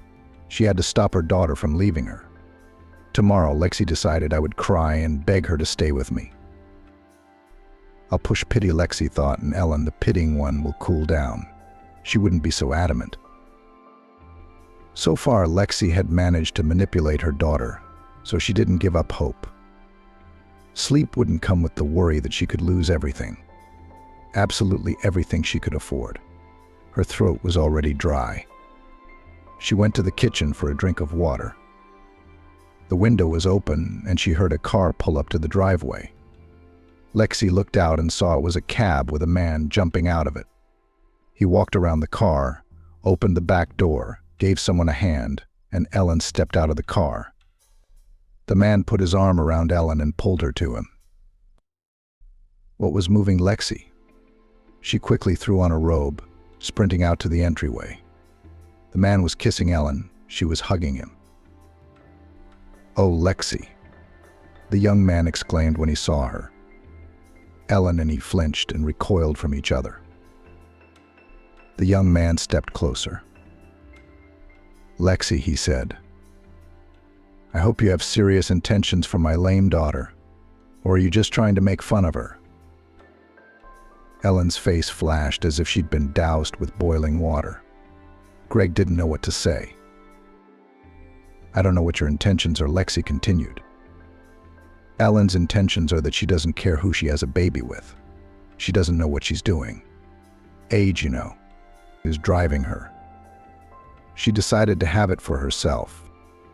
But it is not certain that in the future she will not hold you responsible, if you, of course, fall for her tricks. Ellen was ready to fall to the ground at her mother's words. She, presented with humiliation, said nothing and went to the front door of the driveway. Her mother stayed with Greg and said something to him, but Ellen couldn't hear anything and didn't want to. Such shame she had never felt before. Run, run, the thought pounded in her head. Run wherever I am, or she will drive me to I don't know what. While Ellen was getting dressed, Lexi came back from the street. "How could you embarrass me like that?" Ellen asked quietly, almost in a whisper. There was a lump in her throat that prevented her from not only speaking, but even breathing. A daughter. Lexi suddenly burst into tears. "Maybe I'm not so right, but I don't want you to get hurt later. The world of men is so cruel." Lexi rushed to hug her daughter, but Ellen pushed her away. "Get your hands off me," she said. "Don't come near me. I'm so tired of you." With these words, Helene went to the bathroom, turned on the water so she wouldn't hear her mother's wailing, and, as always, asked her reflection in the mirror. "Well, are you happy that you found a contender for the baby's father? It was your last chance to realize your dream after all." She grabbed a heavy glass soap dish and threw it at the mirror. The mirror shattered and the shards sprinkled at Ellen's feet. She picked up one shard and brought it to her hand where the blue wreath pulsed. "Now interrupt that mole, too. There will be nothing, no limp leg, no pain, no shame, and there would be no baby." Someone was breaking at the door, shouting something, but Ellen didn't hear. Thoughts of the baby stopped her for a second. Nausea came to her throat, and she leaned over the sink. She threw up. She gripped the mirror shard so tightly she hurt her hand. Blood dripped into the sink. Her thoughts blurred, but thoughts of her baby kept her from following through. Her baby, who was in her thoughts, was now saving her. And Ellen suddenly realized that he was saving her so she could give him life. My baby," she whispered. Tears rolled down her cheeks in hail. The tension eased. She opened the door and stepped out. The horror. Lexi gasped. "Who's going to buy a mirror now?" "No one," Ellen replied. Here's what happened next. Ellen went to her room and propped the door open with a bulky chair to keep her mother out. She had been packing since morning. By 9 o'clock a cab was to arrive, and that was it. Goodbye to the past life. Hello, new one, Ellen thought. For a fee, the cab driver helped her carry her things into the rented apartment. Then Katya called. "Well, tell me about it." She poured questions. "Did the bow fall for you like a boy? Even your legends did not need? How? His eyes are kind or not?" laughed friend. "Katya, I'm already in the new apartment I rented. Do you want to come to my place and celebrate the housewarming? I'll pick up a cake." "Vasya, don't talk to me like that. I don't care about your cake. What I'm interested in is, did our plan work? Why aren't you talking? Vasya, are you crying? Did he hurt you? I'll be right over. Send me the new address." An hour later, Katya showed up on the doorstep with a bottle of cognac and started praising Greg without any preamble. "What a freak. You can't say that. Now we'll treat your stress." And she put the bottle on the glass coffee table. "Do you have glasses for this drink in the house?" "I don't know yet. We'll see," Ellen answered. Katya stirred up the cognac. "And you need a double dose," she decided. "Men's offenses are cured only with a double dose of cognac. Can you believe me? I've taken a lot of shit from men. Oh, I've got a lemon in my bag and a chocolate bar, a noble snack for cognac." Soon they were getting tipsy, and it was getting easier. Drinking cognac, taking it as a medicine for the soul. Ellen told Catherine how her mother had embarrassed her in front of Greg. "Wow," stretched Katya. "Why do you put up with it, Vasya? Immediately expel yourself from your mother. Do you realize what she's driven you to? To suicide? Come on, let's have another round. It's a stress reliever." "Okay, men, to hell with them. But your own mother doing this to you. It's unbelievable." I'm already drunk, Helene laughed. Helene was already smiling. The medicine is working. Let's have another drink, Grace suggested. That's enough. Just eat your appetizer. Why did Ellen obey Grace? She didn't know, but the cognac made her feel better. You see, Grace, it was my last chance, she sighed. What am I supposed to do now? What you need to do now is calm down, get some rest, clean yourself up. I'll figure something out. I'll check things out with Stas. Maybe Greg isn't such a hopeless case. Maybe everything can be fixed. I tried to encourage my friend. We can still fight. I'm not a village, Ellen muttered sullenly. You didn't sleep last night, did you? Grace asked. Not much. Well, that's fine. There's a warm bed here with fresh linen. Get some sleep now. I'll call you tonight. I've got to go home now, or Timmy's going to give me a hard time. Then I'll have to be treated. Grace laughed and walked out. Ellen woke up around 4 in the evening. Strangely enough, there was no sign of a hangover. She felt rested and alert. She hadn't had time to clean up since this morning, so she started it now. Tomorrow was work. The weekend was over. Ellen realized she was content not to see or talk to her mother. She remembered that when Grace left, she'd put her phone on silent. As soon as she turned it on, it rang. Mom popped up on the screen. So many calls from her mother during the day that Ellen didn't even bother counting them. She pressed disconnect and blocked her mother from the phone. Not now, Ellen thought. I can't even hear her voice. Late that night, Grace called. How are you doing? Are you back to normal? Did you get a nice apartment? Is it cozy? I'm here, Ellen said. I'm all cleaned up. I'm just sitting here enjoying the solitude. I've blocked my mom and somehow I don't feel guilty. Good for you. Take a break from each other and keep your toxic mom at a distance. Grace continued. Well, I'll tell you what, Ellen. Don't you relax at all. Get yourself some fancy clothes for your closet. Get some masks, some creams. Take care of yourself. You and I are on the path to cloudless love. We'll figure out what to do next. We women are the kind of people who don't just give up. You'll have a child, I'm telling you. I won't be me if we don't find you a man with kind eyes. Any other wishes, Helena the Beautiful? Grace laughed. No more, laughed Helen, except to come with me to the store and help me choose a closet. That would be my pleasure. I love shopping, even if it's not for myself. So, Ellen, are you ready to go to the beauty ball? Well, what ball? Ellen was surprised. Grace, couldn't you think of something more appropriate for me? What kind of ball would I go to with my legs? Wait, have you seen the movie Cinderella? What does that have to do with it? It does. So when I'm in a bad mood or depressed, I watch this fairy tale. By the way, I recommend it for self-esteem. It's exactly what all women should watch. I don't get it, Ellen said, confused. But look, Cinderella there all the time doing something, cooking. In short, working like a slave in the galleys. And her stepmother gives her so many tasks that she can't even go and look at the ball of her dreams from afar. What does her godmother tell her? Grace asked. What does she say? Well, she says it's very hurtful not to go to the prom, especially when you deserve it. And I realize I'm the Cinderella who works hard for her family. And it's bad for me not to go to the ball because I deserve it. And I'm going to the ball.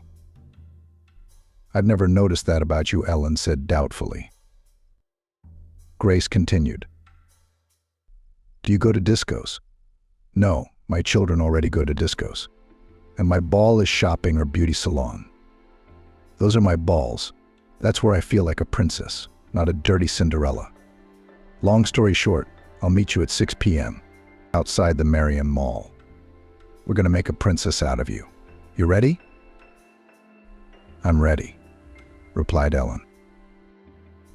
Ellen and Grace walked around the mall from one store to another, and as they shopped, their mood improved.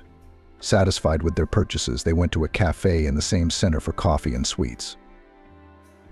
I didn't want to upset you right away, and I'm not going to tell you exactly what Timmy and Greg said, Grace began, sipping her coffee.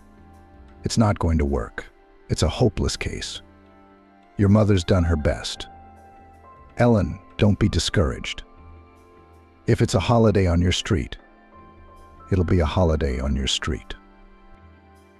I'm not despairing, Helen said. Even if Greg wanted to meet me, I do not know how I would look in his eyes. So Grace, relax. Relax. We're at a ball. The next night after going to the mall, Grace called. Here's the thing, Ellen. She began excitedly. She could hear that she was excited and eager to share the news. Hello to you too. Hello, Helene replied calmly. Oh, hello. There's such news. Grace continued. Tell me at once, are you standing or sitting? And without waiting for an answer, she began her fiery speech. If you're standing, you better sit down or you're gonna fall, girl. What else is there? Helene couldn't take it anymore. Speak already. Stop pouring water. You know who came to see me at work today? Grace, just tell me. What am I supposed to do with this riddle? Vincent came by, and he came for you. Ellen had a picture of Vincent standing in front of her with his hand out. What do you mean, for my sake? She asked, perplexed. That's what it might look like after editing. And the fact that he asked for your phone number means you shouldn't ignore strange calls, Grace continued. I don't know if he'll have the guts to call you tonight. He seems confused, probably shy or insecure. Well, just like you. I didn't want to give him your number at first. I thought I'd get it from you. Whether I could or not, he insisted, Grace said. I don't get it now, Ellen said. You just said he was shy or insecure, and suddenly he was pushing you. And he said to me as soon as I saw Ellen, I knew she was my woman. Please, Grace, help me. I have a lot to say to her, that's how he put it. Is it possible to say things like that? Ellen's cheeks flared as if she'd gotten too close to the flames. Her heart raced with excitement. Could a man really like her? And not just for one night. She didn't believe it, but she wanted to believe it. Why don't you say something, Helene? Or don't you like his eyes? Grace asked. Grace, I'm so confused right now, Ellen smiled to herself. His eyes are kind but sad. Can anyone really like me? You both have kind but sad eyes. Maybe that's why you need each other. Grace said thoughtfully. Listen to me, Ellen. He doesn't just like you. Do you hear me, Ellen? He said he's sure you're his woman. And that's a lot more than just liking you. Are you happy? I don't know yet, Helene answered. Don't scare this male away. At least use him as a donor. Does he know I have a limp? Helene suddenly realized. I'm sorry, friend, but I told him our legend, and I think he liked it. And he's not going to give up on you. On the contrary, he's even more interested in you. Ellen, I'll tell you something else. He knows what your mom told Greg. And you know what he said? That he's willing to grant you your wish, and he wants to take responsibility because he wants a baby too. This is what it might look like when it's edited. That's awful, Ellen said. How embarrassing. It's nothing to be ashamed of, said Grace confidently. He is ready to love you with all your faults and peculiarities. Love is out of the question now, said Ellen. How stupid you are, Helen. And I read you the wisdom. And this is the real love, without any conventions. When you're loved not for something, but against all odds. Of course, such love is rare, but I think you deserve it. That's it. No more arguments. Wait for the call, Grace said firmly. That's Grace. Neither hello nor goodbye, Ellen thought. But I'm so grateful to fate for my only friend. They'd been friends since they were students. Ellen, with her complexes, somehow fenced off friendships with her classmates, but Grace, with her assertiveness, was impossible to fence off. And Ellen was grateful for that. Vincent didn't call that day or the next. Helene had thought he'd analyzed everything after his conversation with Grace and decided not to contact her. But she was wrong. He did call. "Ellen, hello. It's Vincent. You probably don't remember me, do you?" "Hello, Vincent. I remember you. I'm sorry I didn't get to dance with you. I have a leg." "Don't make excuses, I know. It doesn't matter. I want to see you and have a lot to say to you. That's what matters. Do you want to come to my place?" Ellen has the courage to offer. "And we'll talk about whatever you want to talk about. And I wanted to ask you out." "I'm tired," Helene admitted. She didn't want to beat around the bush. She wanted a baby. And then it's up to her. "I'm tired too. A lot of work. So I'm coming to you," Vincent decided. "Sure. I'll drop you the address," Helen agreed. "Are the flowers for me?" she asked hesitantly, clutching a bouquet of fragrant white peonies to her chest. "I'll give them to you often," Vincent promised. "This is what it might look like after editing. If you let me, I will. Come in. Vincent, do you want tea?" "I will. I have a lot to tell you, Ellen." "I've been thinking for a long time, so don't interrupt me," Vincent asked. "All right, if you say so," Helene agreed. "I know you want a baby, and I want it just as much as you do, so I'm ready." "Oh, that's not what I'm saying. Anyway, I want us to be together. And the baby is secondary." "No, of course. And the baby is secondary." "Well, I'm confused now," Vincent said, blushing. "Anyway, as soon as I saw you, I knew I wanted to live with you and grow old with you." "Is that a declaration of love or a marriage proposal?" "Really?" Ellen asked. "It's both an explanation and a proposal," Vincent replied. "But we don't really know each other," said Helene. "We have our whole lives ahead of us. We'll find out. It was only when I saw you that I thought I had known you for a long time." "Let's not be in a hurry," Ellen asked. "I mean with marriage." "And the baby?" Vincent asked. "With the baby, we have to hurry," Helene said in a businesslike manner. She came very close to Vincent and looked into his eyes and remarked, "Good eyes." She wished her child had such eyes. Vincent put his arms around her and whispered softly in her ear so that no one would hear. My Helen the beautiful." And then the love of two adults turned into a passion that consumed both Helen and Vincent and carried their bodies into the world where the sacrament of the child's conception begins. "Vincent. Vincent." Helene shouted to her husband, who was standing under the windows of the hospital. "Look, it's our son." Tears of happiness and love for the baby and her husband flowed down her cheeks. "Vincent, he has eyes like yours. Can you hear me? And his hair is red like mine." "I can hear you," Vincent smiled. "I'll hear you always and everywhere." My Helen the beautiful. Grace heard a familiar voice behind her. "Grace. It's so good to see you." Lexi rushed over to Grace with a hug and even wept. Something Ellen's mom had never been sentimental about, and she'd always looked down on Grace. And now this. "Wondrous are thy works, O Lord." Grace thought about the change in Lexi. "I can't believe I had to go to this meeting," she lamented. "Hello, Lexi. How did you end up in this neighborhood?" Grace didn't know what to talk to Lexi about and realized the stupidity of the question. "It was Pete's birthday. I decided to come to this mall and buy him a present. There are so many different departments, I'll find something interesting," Lexi replied. "Pete. What's this new character I'm hearing about for the first time? Grace thought, but didn't dare ask. She wanted to get away from Lexi as soon as possible, knowing that she would start pestering her with questions about Ellen. Grace, I'm inviting you to the cafe here on the first floor. I'm so happy to see you.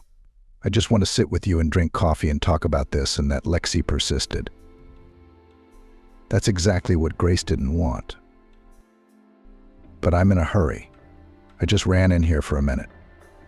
And my son, remember, he picked out his sneakers, put them aside.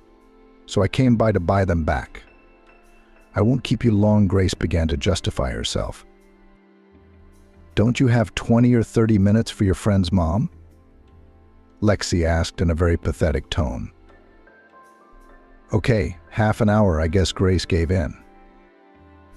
They drank coffee and cakes, and Grace looked at Lexi and thought, yeah, it's a little less glamorous. Ellen's lack of money has taken a toll on her mom's looks. How is Ellen doing?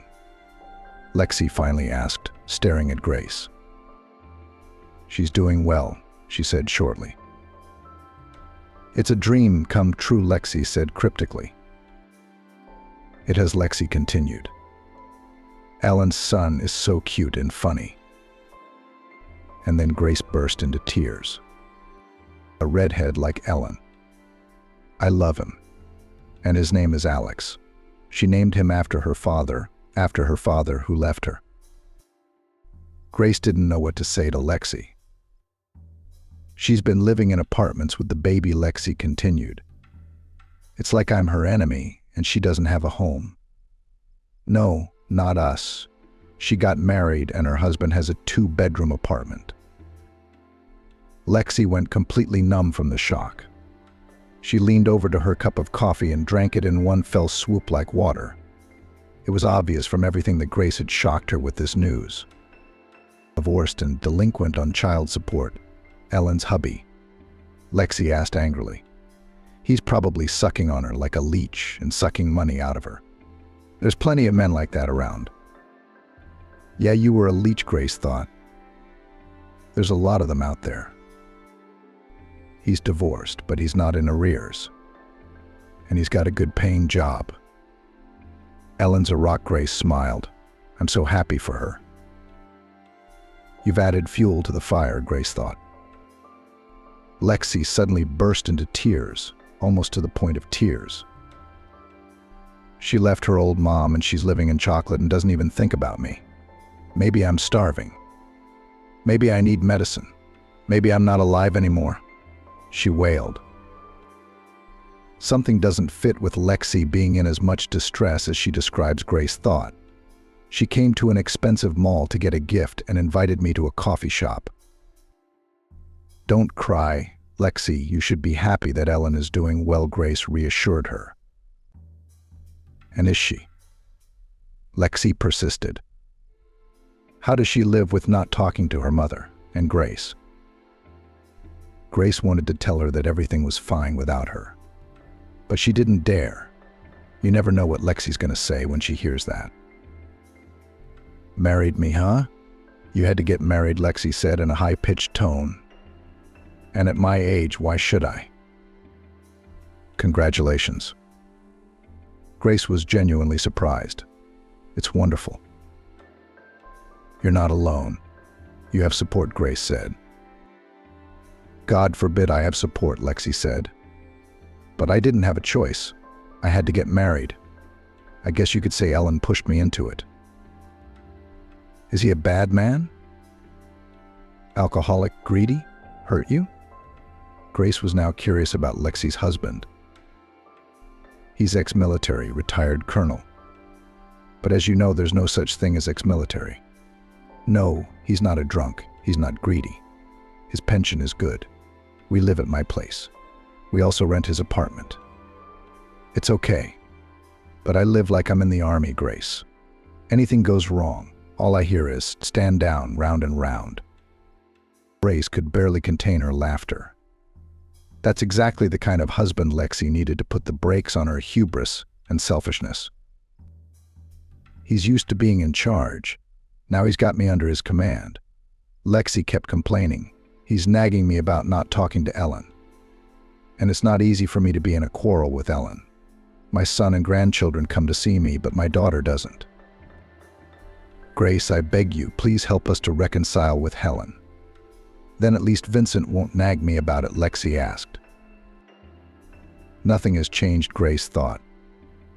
Even now, Lexi's not thinking about her daughter and grandchild, but about making sure Vincent doesn't nag her for fighting with her daughter. Tell her to call me and I'll be waiting. Help me, Grace. I'll try, but I can't promise anything. I'm afraid you've pushed her too far away from you. We have to take the first steps toward each other, and I'm ready. I just don't have her contacts. Otherwise, Vincent would have dragged me to Helen, Grace said. Vincent was intriguing her more and more. She couldn't resist asking. How did you meet your husband? At the resort. I'd been seeing him for 6 years. He's a widower and kept trying to marry me. But I kept putting it off, Lexi explained. I knew a man was a lot of work, Grace snickered. And you're not used to hard work. All right, well, it was good to see you, she changed her tone. I'll tell Ellen I saw you and that you're waiting for her call. Goodbye, Lexi. I'll be waiting, Lexi shouted after her. Well, Ellen, we should call Mom, Grace pondered. She's going to be waiting, no matter what. I'm afraid, Ellen admitted. I'm afraid she might ruin what I have now. I feel sorry for her, and I have often thought of reconciliation. And Vincent says you can't choose your mothers, you have to reconcile. But every time I think of what she's done to me, I don't want to take that step. Don't be afraid, Helene, Vincent said. She won't destroy what we have between us. But you'll feel better if you make peace with your mother. At peace?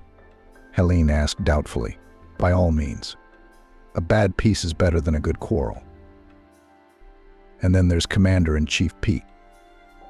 I don't know what his middle name is, but he keeps Lexi's battles going, Grace laughed. Hello, Mom. Ellen called Lexi. Daughter, it's so good to hear from you, came Lexi's voice. Pete sat next to her and nodded his head in satisfaction. Lexi looked at her husband with a sidelong glance. She wanted so badly to express her grievances, but with Pete around, the chances were nil. Daughter, I'm so excited to see you, to meet your husband, to hold Alex in my arms. If you knew how much I miss you. You know I got married too, right? You should meet Pete. He's a wonderful man. No more eulogies, Pete said loudly. Ellen heard his commanding voice and smiled. Finally, someone can control Mom's temper. Daughter, Pete and I are expecting you on Sunday. Will you come? Lexi asked. No more questions. Pete's voice came again. Yes, I'll talk to Vincent, Ellen answered. Hello, Ellen. I'm Pete, a retired colonel and Lexi's husband. Lexi and I are expecting on Sunday. No refusal is accepted, Pete Kondratievich said confidently. Okay, Vincent? We'll come. We'll definitely come, Vincent smiled, seeing how Pete had the situation under control. We'll be waiting. Goodbye. Pete said goodbye and handed the phone to Lexi. I'm so glad, my daughter. Tears of joy rolled down Lexi's cheeks. See you later. She pressed disconnect. No more tears, Pete said, smiling. They ruin a girl's beauty. He hugged Lexi convincingly. She rested her head on his shoulder, and in that moment was grateful for her husband's support. We need to get groceries for the table, Lexi said, coming to her senses. We'll go tomorrow. We'll get everything, Pete nodded. Are you okay? I see your face is red. Let's take your blood pressure, or we won't have guests coming to our house, but to your hospital. Pete kept a close eye on his wife's condition, concerned for her health. His determination and concern helped Lexi keep the situation under control.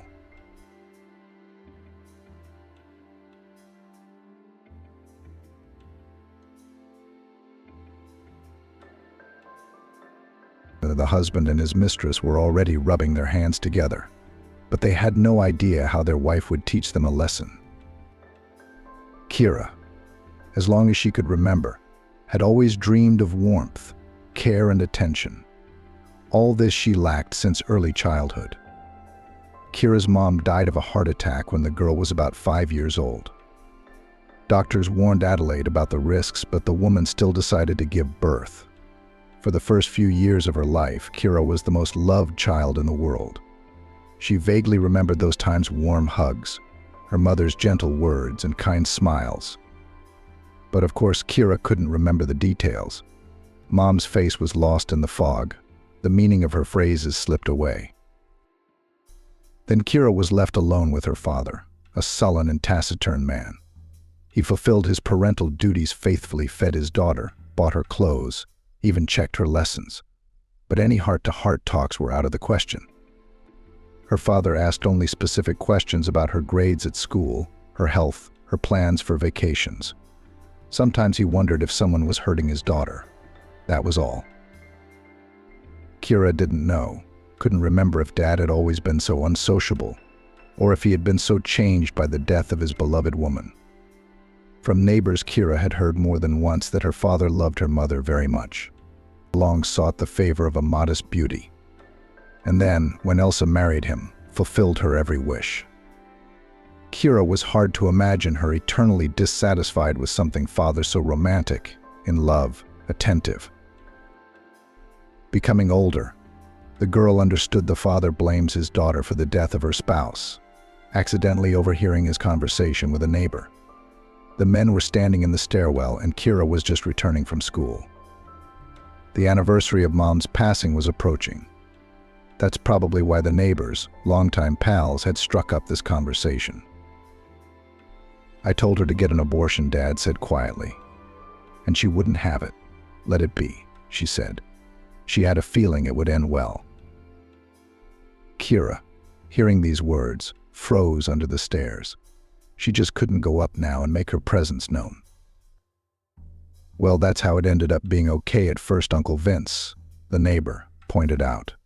Kira knew her mom was friends with his wife and Aunt Elsa. Kira was born. Adelaide still had a whole 5 years to live afterward. "That's so sad," Dad agreed. But her health deteriorated. I could see it right away. She got worse. And then there were those sleepless nights. You know, I tried to get up myself to see my daughter so Adelaide could rest, but I couldn't be there all the time. Those bastards. They finished her off after 5 years. That's for sure. Even the doctor confirmed it. Kira took it hard. She hadn't discussed it with anyone. And who would she tell? Her father, as it turned out, considers her the culprit of all his misfortunes. That's why he probably doesn't talk to his daughter much. Kira didn't have any grandmothers. Or rather, there was one Dad's mom, but she lived far away in the village. They saw each other very rarely, and of course warm, trusting relations between them did not arise.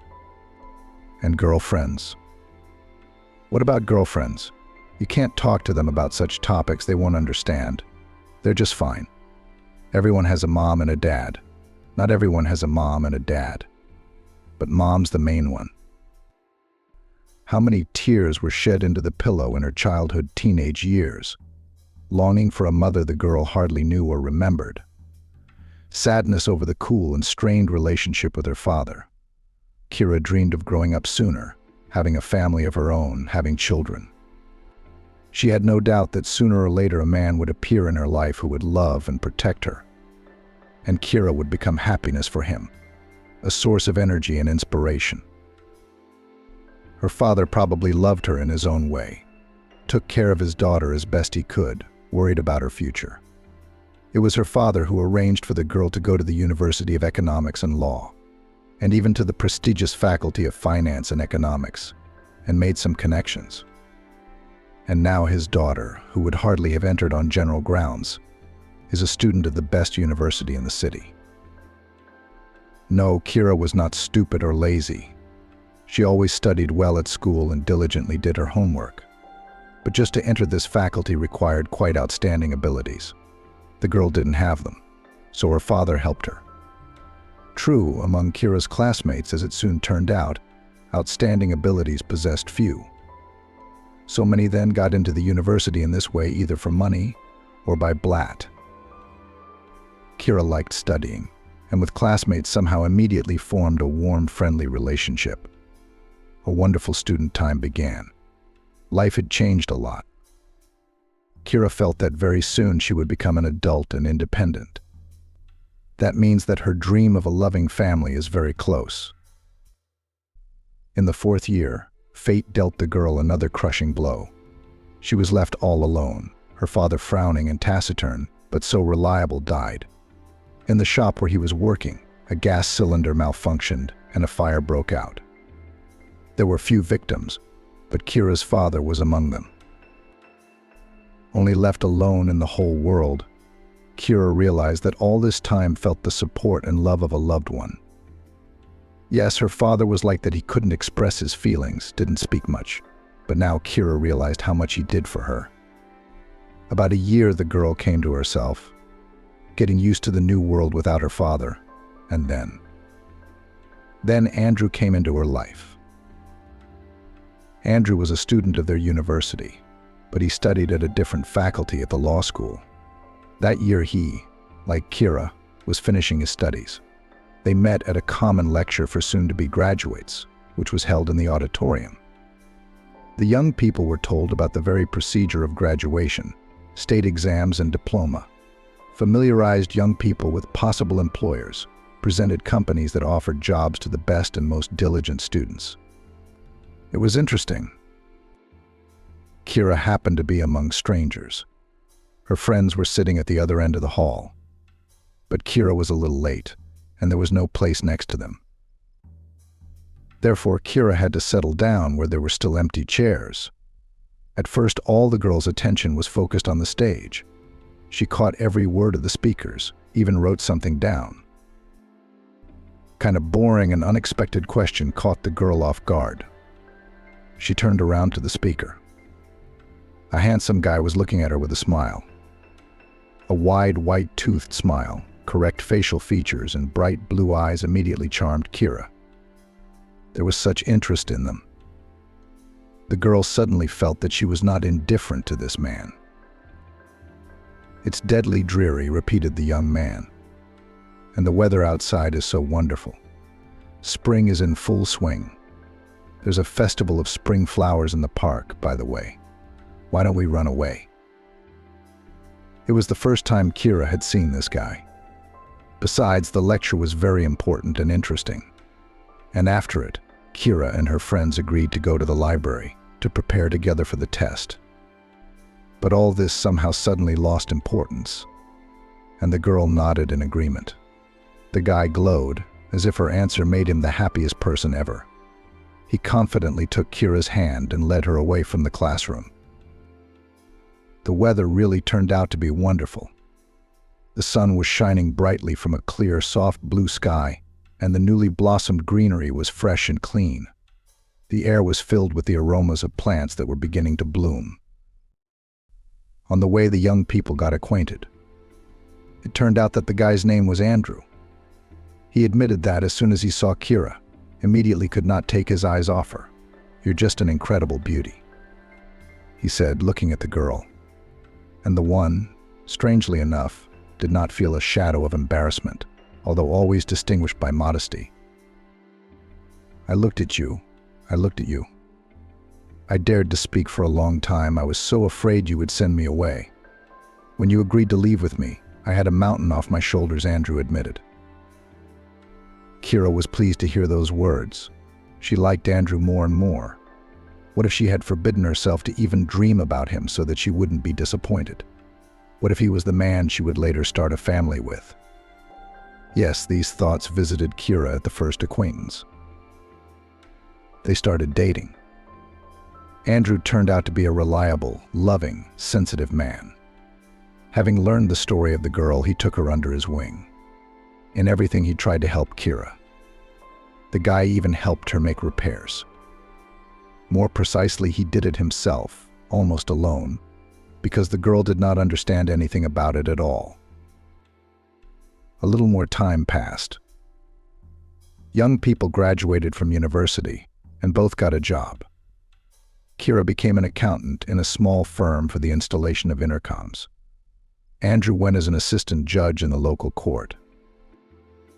Kira knew by then that Andrew was growing up without a father. His mother had given birth to him at a rather late age, as they say, for herself. She was a powerful woman who had spent her entire life working in a management position at the airport. Even now, at her advanced age, she was reluctant to leave her position. Andrew kept trying to introduce Kira to her, but for some reason the girl was afraid. What if Andrew's mother didn't like her? What then, if this woman will be against the relationship of her only son with a poor commoner? Andrew laughed at these fears. Mom isn't like that. Yes, she's used to bossing around, but in everything that concerns me, she gives me freedom and autonomy. I've been on my own for 6 years. She's always worked hard, and I've stayed at home on the farm. So don't worry, I'm not a mama's boy, and she's not a monster. Still, Kira persistently made up excuses not to go to Andrew's mother's house. Worried, afraid of this meeting. And then Andrew proposed to Kira. It cannot be said that it was completely unexpected. Relationships of young people have long been strong, warm, very close. The way of life without each other they no longer imagined. The girl had no doubt that Andrew was exactly the person she had dreamed of since childhood. He gave her everything that Kira so lacked: love, attention, care, tenderness. With him it was possible to talk about any topic. A soulmate. A soulmate. Sometimes Kira couldn't believe her happiness. But all this might not have happened if she hadn't found herself that day at the lecture in the chair next to Andrew. Such a fateful accident. Andrew did everything beautifully, just like in the movies. Invited Kira to a restaurant to celebrate his small promotion. The girl did not even guess about the true motives of this date. Then suddenly musicians came up to them and played a beautiful melody. Kira, flapping her eyes in surprise, looked at the men in white tails. Then a waiter appeared with a luxurious bouquet of roses. Andrew took it from the hands of the young man and with a smile presented it to Kira, then deftly pulled out of his pocket a velvet box.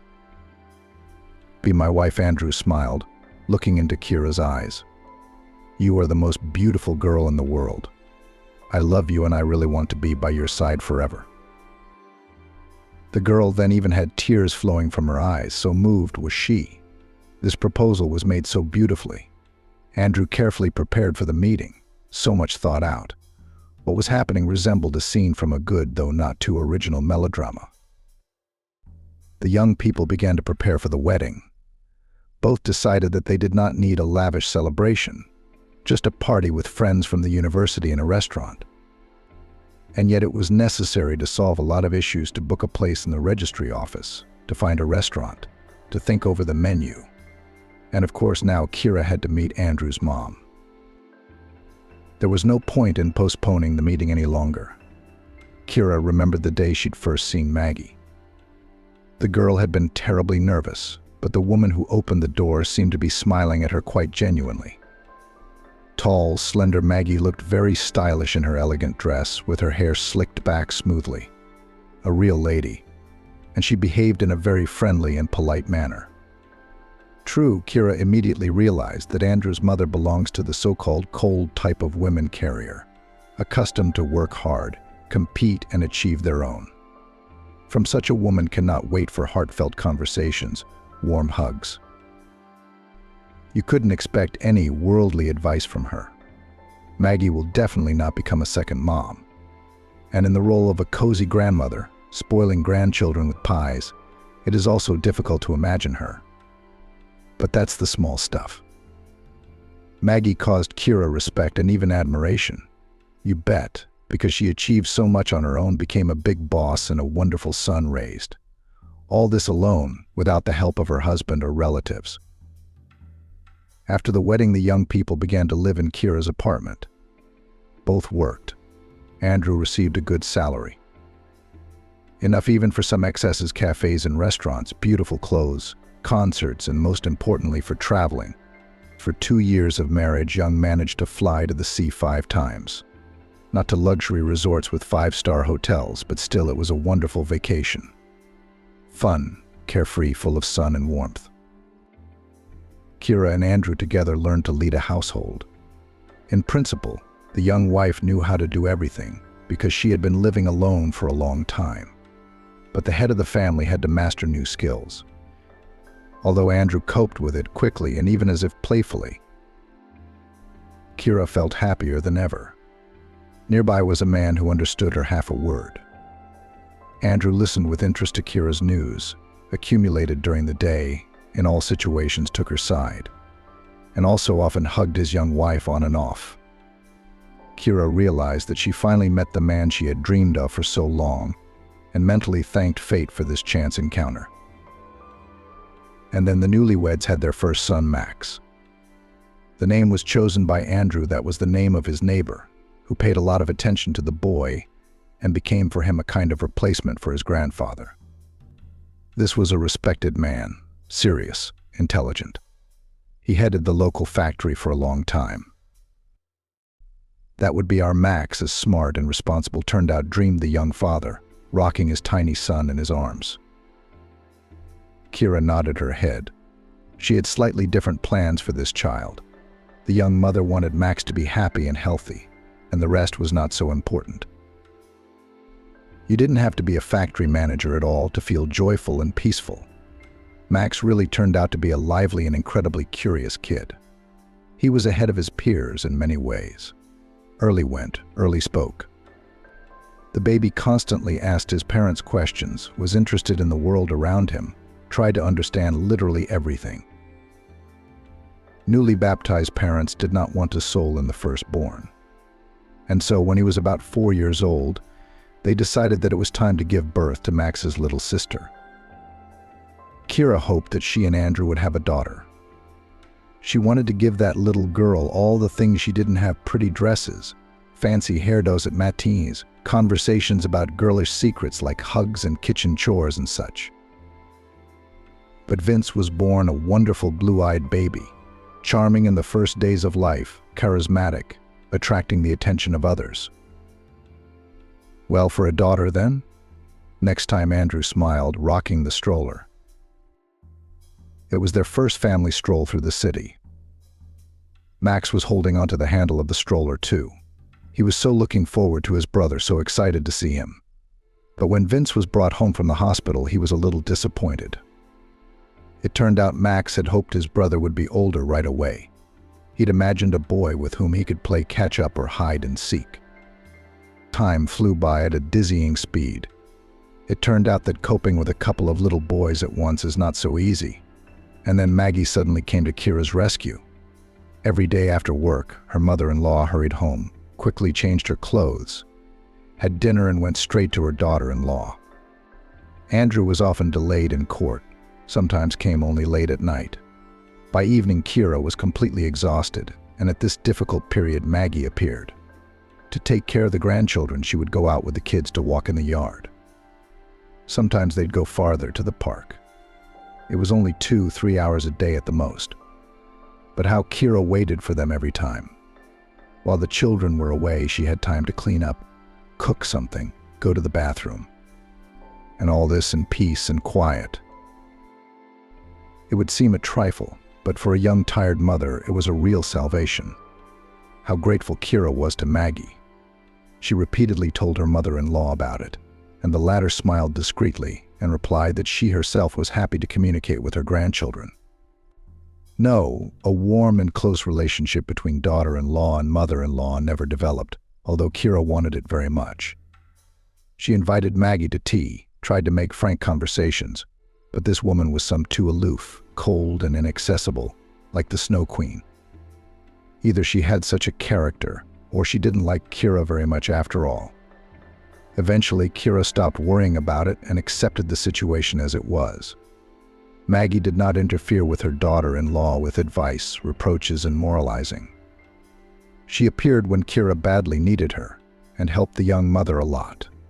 Perhaps the woman herself did not even realize how she supported Kira in a difficult period. Some more time passed. The boys grew up. Now they both went to kindergarten, and Kira was finally able to go to work. There was more money in the family. The couple began to plan a summer trip to the sea. It was to be the first for their children. And then life in the country began to change. Enterprises were closing one after another. This fate befell the firm where Kira worked. The woman was out of work. Andrew's salary began to be delayed steadily, which, by the way, at the new price level was not enough even for the most basic necessities. Andrew was now practically never at home at all. After a working day in court, he ran around the city in search of part-time work, somewhere to guard a warehouse, somewhere to help unload a truck. The man grabbed every opportunity to bring an extra penny into the house. Kira was now at home. She was looking for a job in her specialty. She ran to interviews, gave ads in newspapers, but there were no results. As a result, the woman could not even find a job as a salesperson. The supply of jobs in their town at that time far exceeded the demand for them. Kira was glad that she had at least managed to find a job as a cleaner. Now she cleaned the entrances of the neighboring building in the early morning while everyone was still asleep.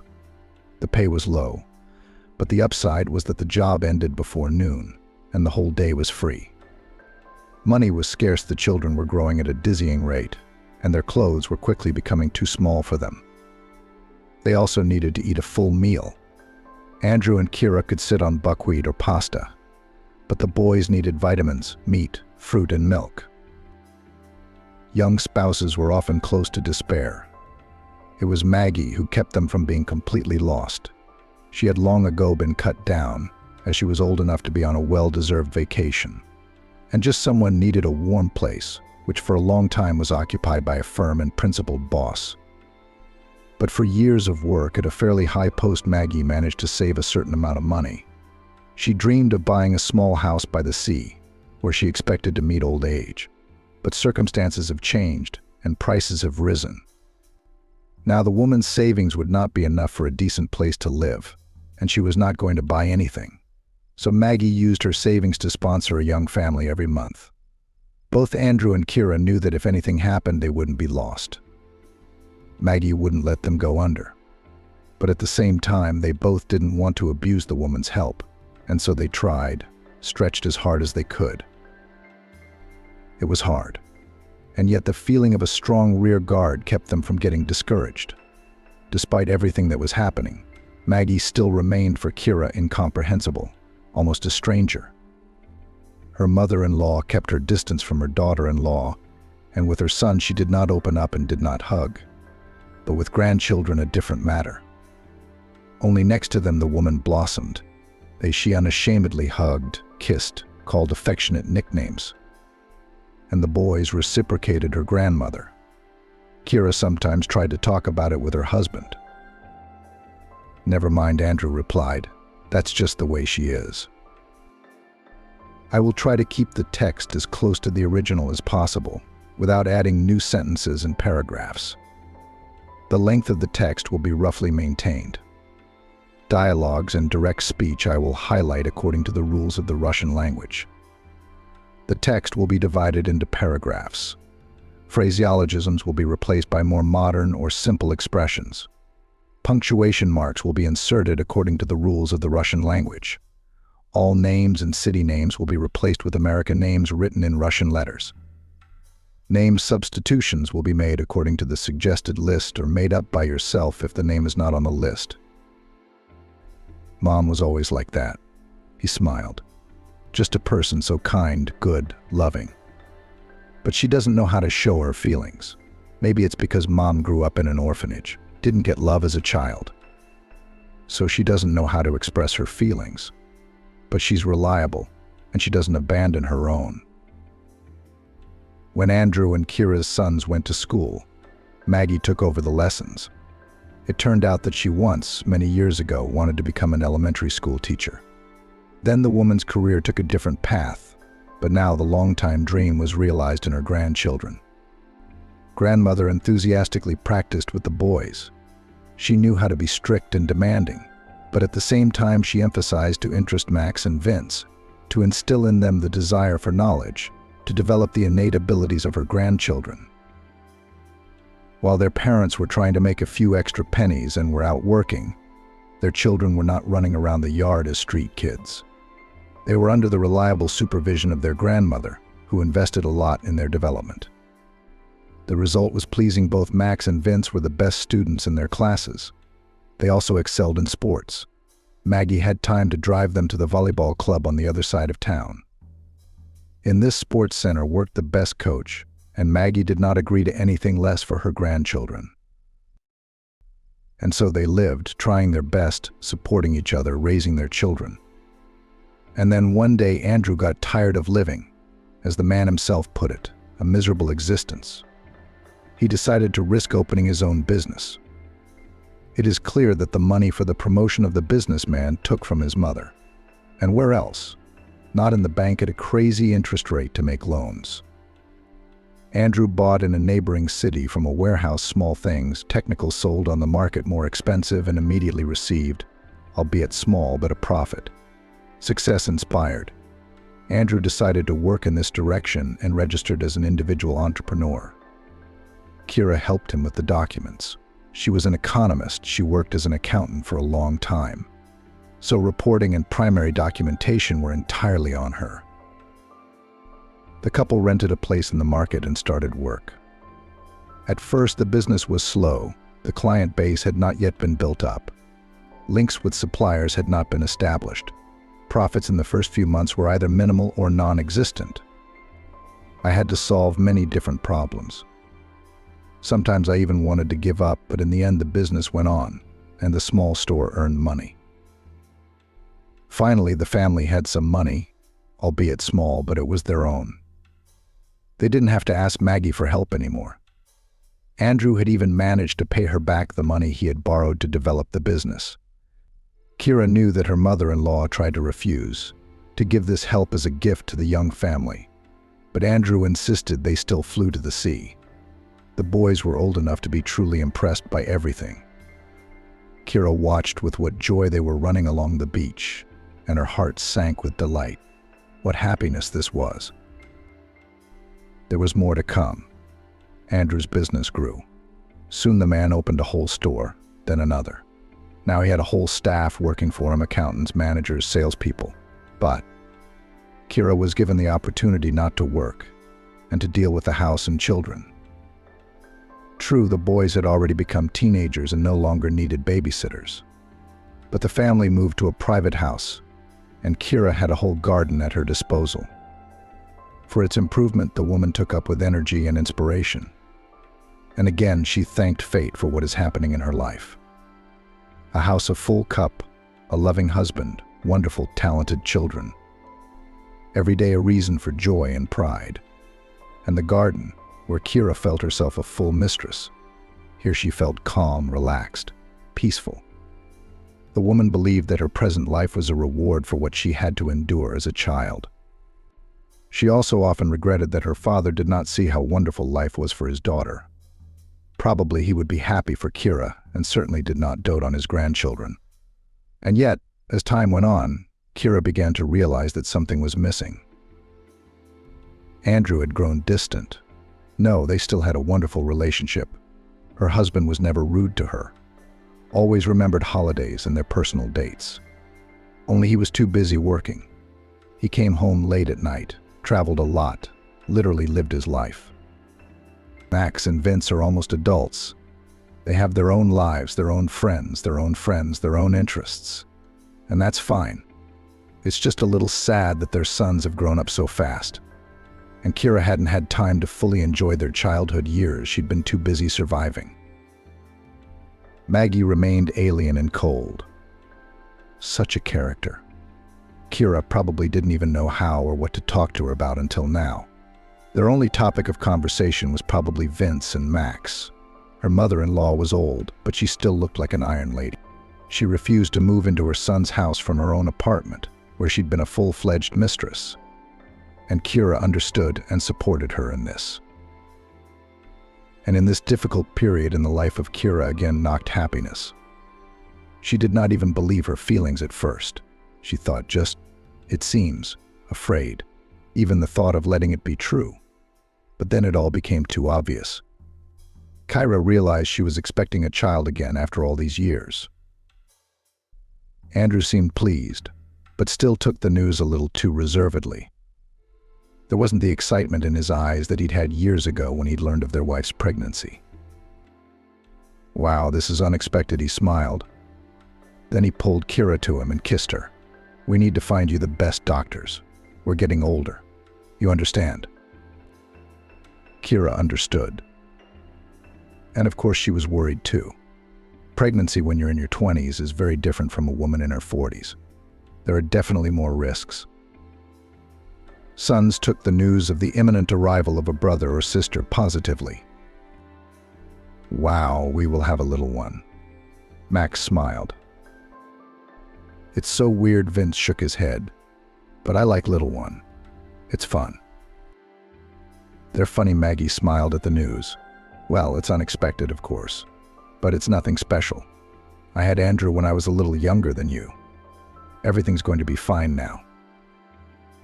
Despite Kyra's fears, the pregnancy went easily. However, as an older woman, she had to undergo more frequent examinations. At the next ultrasound, Kyra lay on the cold couch and prayed to herself that everything would be all right with the baby. She, of course, dreamed of having a daughter, and for a very long time since childhood. After the birth of her 2 sons, the wish had somehow been forgotten, and there was no time for that. And now, having found out that she was pregnant again, Kyra began to hope again. How she wanted to become a mom of a charming girl. The woman chased these thoughts away from herself, convinced that one should be happy about any child.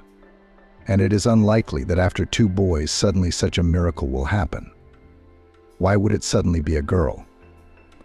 Now, lying on the couch, Kyra wanted only one thing, that this child that lives under her heart, everything turned out to be all right. And boy or girl, a matter of tenth. After all, how many of their cases are terrible? Being pregnant with her first sons, Kyra did not know a lot of things. Now she had a lot of information that made her heart clench anxiously and her eyes stare into the face of the doctor, who was running a sensor across her abdomen to read her emotions. Kyra kept thinking the doctor was frowning. How scared she was. Was it really that bad in there? "Do you have a girl?" suddenly said the man in a white coat in a calm and mundane tone. A hot wave of joy flooded Kyra's heart, even a little dizzy. She didn't expect to be told the sex so early, and now it was a girl. Was this really happening to her? Had her dream come true after all? After all these years? "Is she all right?" Kyra asked the question she wanted to know. "Everything is fine, there are no abnormalities," reassured the doctor. Kyra was born on time. Kyra had long ago thought of a name for her future daughter. It seems, still in the university, Emily. Kyra, Emily, sounds similar, and that's great. The girl was born a healthy baby and soon became the family's favorite. Maggie now came to Kyra's house every day to babysit her granddaughter. Once again, her help came in handy. Kyra adored her daughter because she had waited so long for her. She had already stopped dreaming of such a gift of fate, but sometimes she needed time to go to the bath or to go shopping alone. And that's where Maggie came in. Time flew by at breakneck speed. Kyra already knew that this is what happens when you have a small child. He's just a helpless little baby. Before you know it, it's already a person with its own character and hobbies. Emily turned out to be a pretty little girl. She took after Kyra. She was just as dark-skinned, slender, and graceful. But her eyes were her father's bright blue, huge like 2 lakes. They shone on her beautiful, swarthy face. The boys grew up. Max graduated first. He easily got into the Boston Medical Academy. Max must have decided in the 5th grade that he was going to be a doctor. At first, his parents thought it was a frivolous hobby. But as time went on, the eldest son stayed true to his dream. In the end, he entered the medical school, and on a budget. Kyra at first was afraid to let the young guy alone in the big city. but Max was serious and independent enough for such an enterprise. So in the end, the mother had to respectfully accept his decision. A few years later, Vince followed his brother. He also entered Boston University, but he chose a different specialty. From childhood, he was attracted to computers, programs, technical puzzles. His sons had flown the nest, and his husband was living a life of work. During this period, Kira realized what a happiness it is that she has a daughter small, beautiful, loved and loving. She filled women's lives with joy and happiness, made it bright and meaningful. If it were not for Emily, Kira would feel now all alone and not needed by anyone. Emily practiced ballet. Emily was a ballerina, and the girl was great at it. Choreographers all said the little girl has a real talent. Kira knew that her daughter went in her. Except that in childhood, Kira did not have such an opportunity to show her gift. Her father certainly didn't take his daughter to potential toys. Emily, on the other hand, did. The girl even traveled with performances in different cities. A real tour, and loving, caring mother everywhere accompanied her. It was a bright and rich life, which gave Kira a daughter. Everything was good, just wonderful. The boys studied and worked in Boston. Kira sometimes visited them. The sons were happy, and that was gratifying. Andrew was developing his business, which was becoming more and more profitable. Now Kira also had a daughter. A long-standing dream had come true after all. It would seem, live and be happy. But the heart of the woman more and more often clenched from some vague premonitions. Something was wrong, something was not right. Kira chased bad thoughts away from herself. Even to the psychologist was going to turn. But one day the reason for the vague anxiety revealed itself. Kira then went to the shopping center to find a dress for the next performance of her daughter. She wasn't feeling well, must have caught a cold somewhere. So Maggie stayed with her. Kira went to the mall alone. The woman was in high spirits. She had found a wonderful outfit for her daughter, and it was just the right size. She imagined how delighted her girl's eyes would shine when she took out this airy, shimmering with all the colors of the rainbow miracle from the branded bag. That's when the woman noticed Andrew. She just happened to glance down, going up the escalator, and saw downstairs, on the first floor, her husband in a bright orange shirt, which she herself gave him. It was a stylish shirt with short sleeves, summer, dressy and elegant at the same time. Andrew liked it immediately, and now he often wore it to work. Andrew was not walking alone, he was hugging a young girl. From afar, Emily could not see the details, could not see the stranger's face, did not have time to estimate her age, but she noticed the main thing. Andrew's hand was resting on the lady's slender waist. She, in turn, had her palm in the back pocket of Andrew's pants, and Andrew was smiling happily. The world turned upside down in just a few moments. Kira was walking up the escalator steps as a happy, accomplished woman who thought she had succeeded in building a strong family. And she arrived on the next floor as a cheated and betrayed spouse to gather her thoughts. Kira went up to the food court, settled at a small table in the far corner of the hall and ordered herself a coffee. What she'd just witnessed. How to explain it? Kira really wanted to find some sort of justification for what she'd seen. She couldn't. If she wanted to, she could still convince herself that Andrew was just walking through the mall with a female employee. Maybe they wanted to look at a competitor's assortment or something, but certainly not like that. Andrew had his arm around the stranger's waist. Both of them were not embarrassed at all by people, who at this time in the mall were plenty. They walked with their arms around each other and smiled as if they were carefree free students, and between them there was clearly a special relationship between them. It was immediately apparent. Is Andrew cheating on her? It's hard to believe, almost impossible. But why impossible? Kira began to reflect on her life and realized that she and Andrew had long lived as close relatives, but not as loving spouses. All their conversations revolved around the children and their future. When was the last time they went out together? Besides, Andrew was too often missing at work, flying on business trips. Maybe it wasn't business trips at all, but traveling with young mistresses. Kira found it hard to breathe, as if she'd been hit in the solar plexus. She was short of air. Everything was spinning in front of her eyes. Was her happy family life just an illusion? And how stupid did she have to be not to see it? Kira decided not to get emotional. She pulled herself together and got up from the table.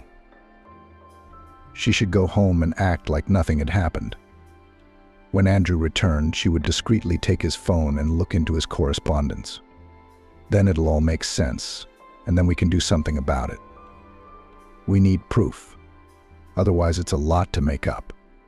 Maybe it's not that bad. That night, Kira put her plan into action. She'd always trusted her husband.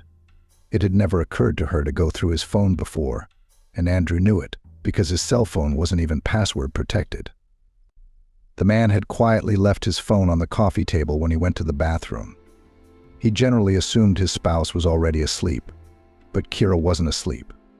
As soon as the sound of water came from the bathroom, she slipped out of bed and went downstairs, grabbed her husband's cell phone, logged into his messages. And there was a lot of interesting stuff there. Kira learned that her husband's lover's name was Kate. She was only 25 years old, not much older than Max. The deceived spouse even saw numerous photos of young beauty Kate.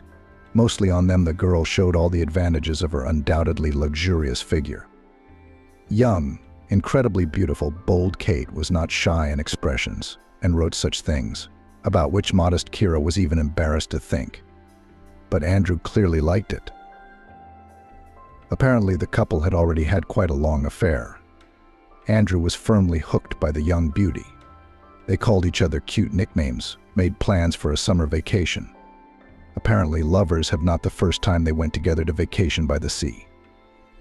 It hurt to read this correspondence, but she needed to know what was going on. What she saw shocked her. She didn't want to believe it was true. The correspondence was also about Kira. Kate had called her lover's spouse an old woman, an old joke. Even Andrew did not try to defend his wife. On the contrary, he sent smiling smileys in response, saying that he was amused.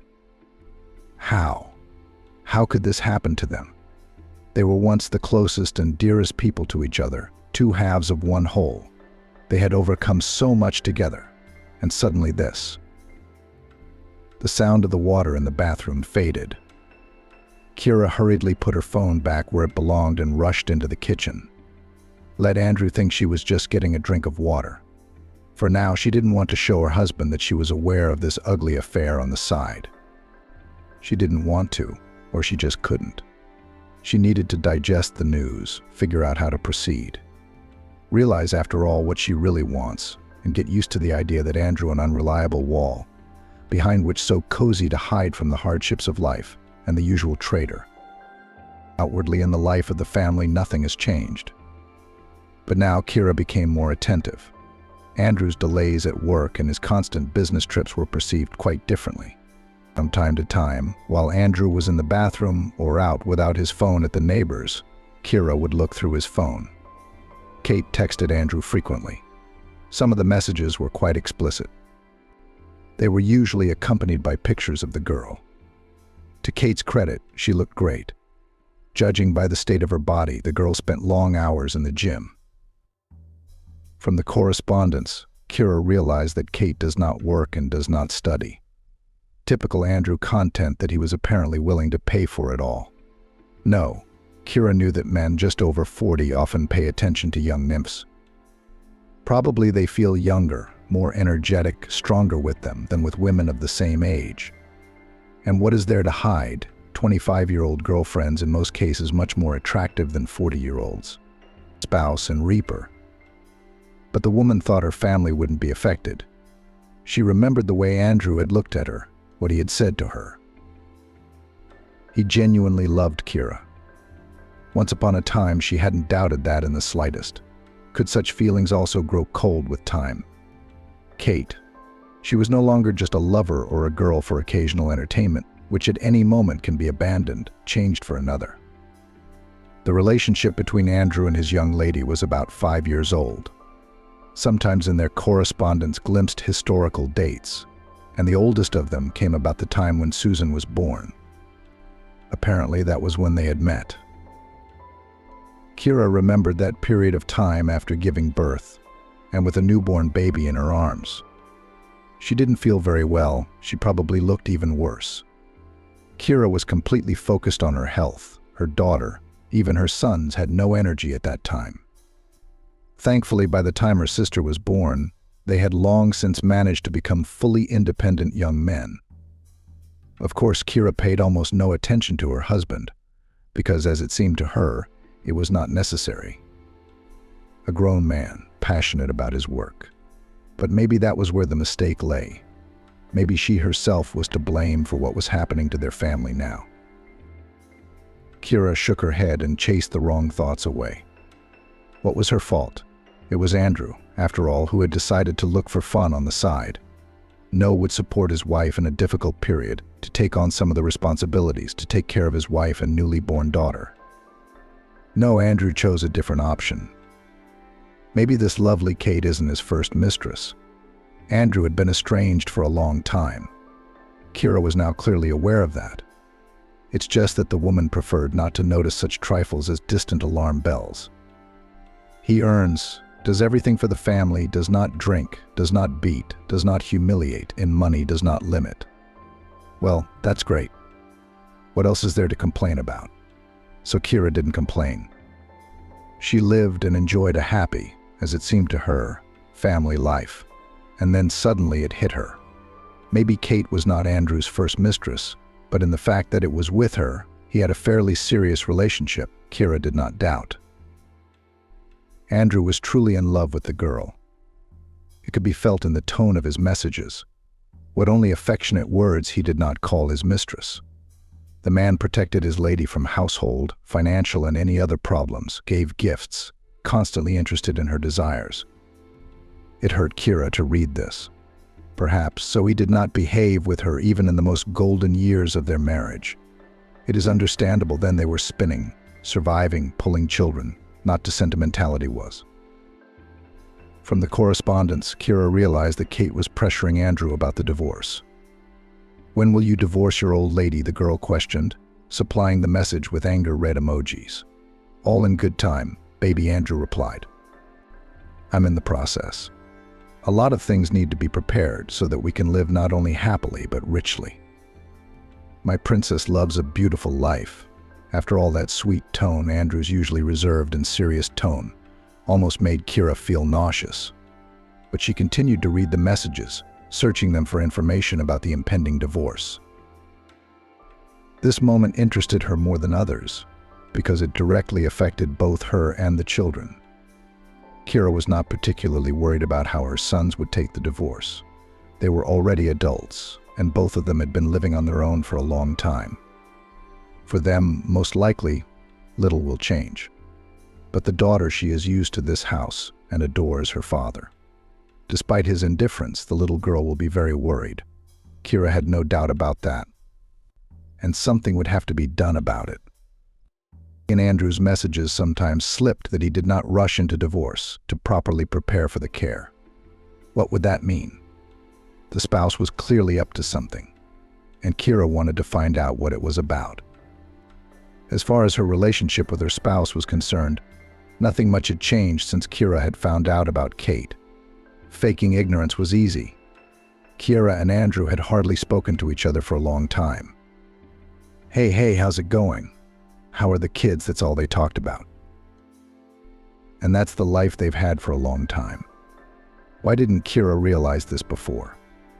Perhaps she was too busy with her daughter and immersed in her own worries and plans. Kira, of course, didn't tell Maggie about her son's life. She still came over occasionally to play with her granddaughter. There were times when Kira took Susan to her grandmother's house to run errands. But the relationship between mother-in-law and daughter-in-law never became warm and frank. Over the years, Kira had trusted Maggie completely in everything concerning the baby. Perhaps it was the only person with whom the woman could leave her daughter with a light heart. But otherwise, over the years, Maggie and Kira had remained, in general, strangers to each other. No, of course, Kira couldn't tell Maggie about Andrew, though she wanted to share it with someone. Why worry the older woman? Of course, she'd be upset to hear about her son's behavior. Will be worried it will negatively affect her health. Of course, the mother-in-law will still find out about the divorce, which of course will have to go to. Even if Andrew had not planned this procedure, Kira herself would have organized it. Because how to live with a traitor? That's how she now perceived her spouse. Well, you fell in love with someone else, say it directly. Why lie, lurk, make cunning plans, thought Kira. Andrew had not even once pulled Kate back when she insulted Kira in her messages. She called her old lady and fat and stupid selkie. Andrew at best ignored these unflattering remarks, at worst replied with approving emoticons. It was offensive. But Kira was much more interested in the vague promises of the spouse to divorce as soon as everything will be solved financially. The spouse was preparing something, some kind of scam, according to the results of which Kira was to be left with nothing. The man did not write about it directly. It is understandable correspondence with the mistress had a completely different character, was light, humorous, in some places passionate. But by some words and hints Kira understood that Andrew was up to something. But how would she know what surprise to expect? Surely the details of the plan Andrew and his mistress discuss when they meet.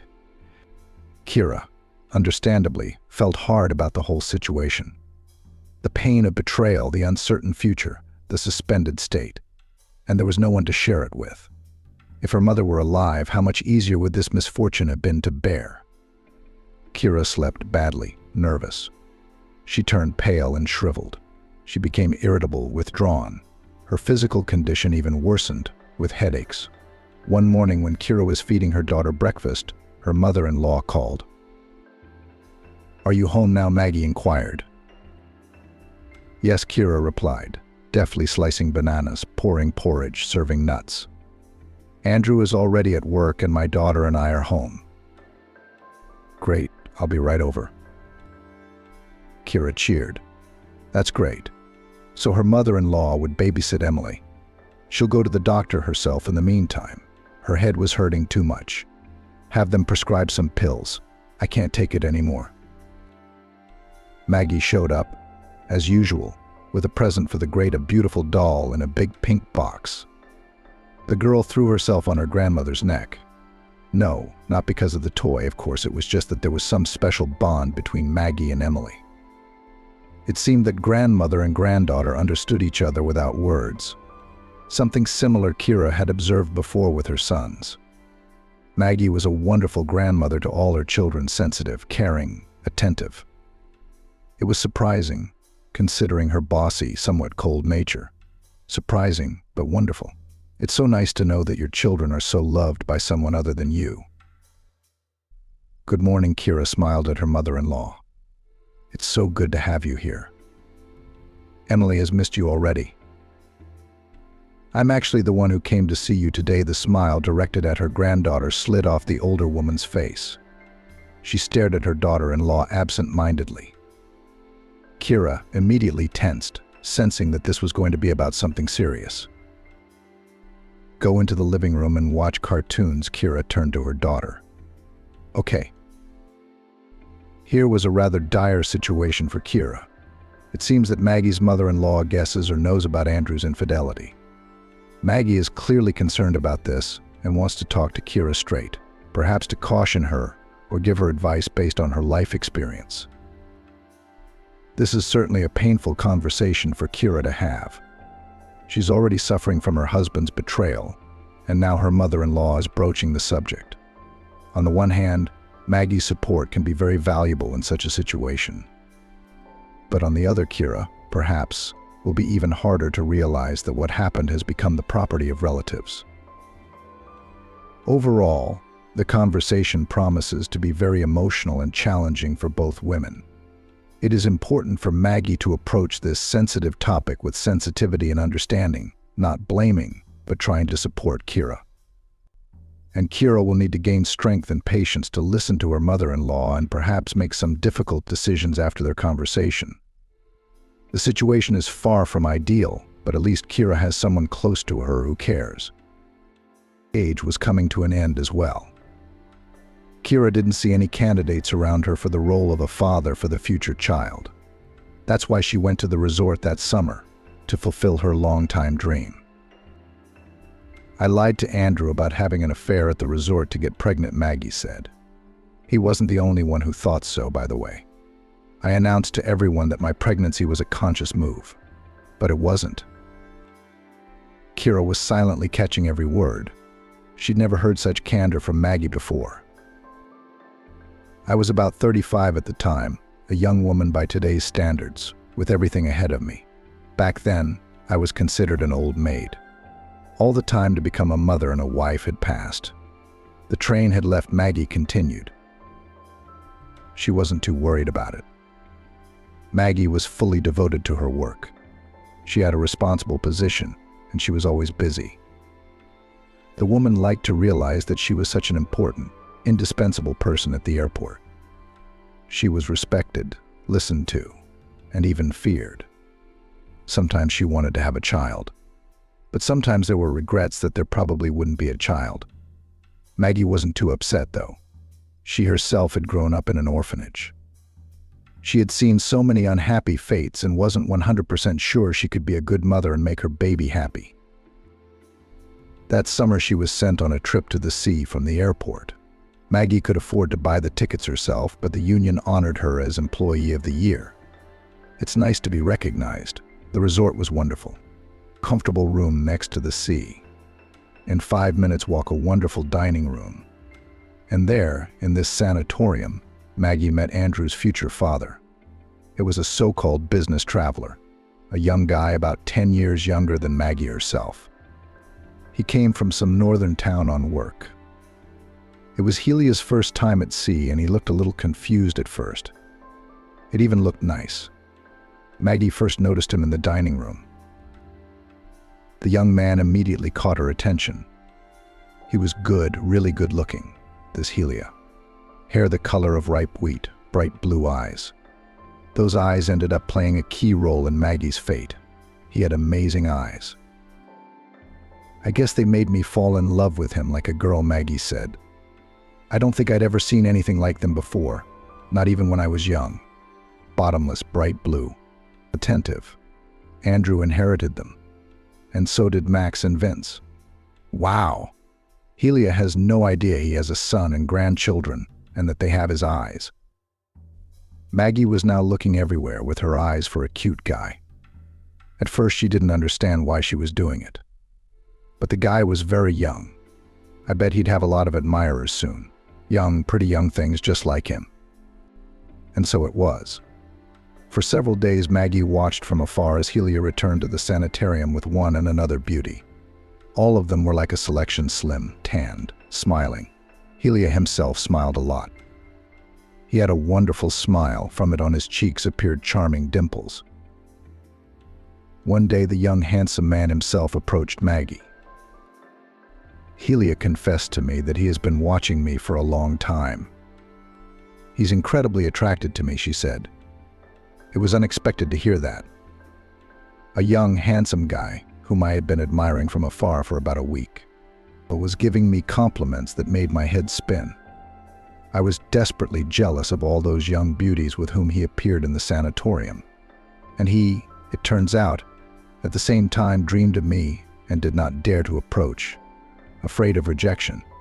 He said I looked beautiful and inaccessible. Maggie and Helia began a stormy resort romance.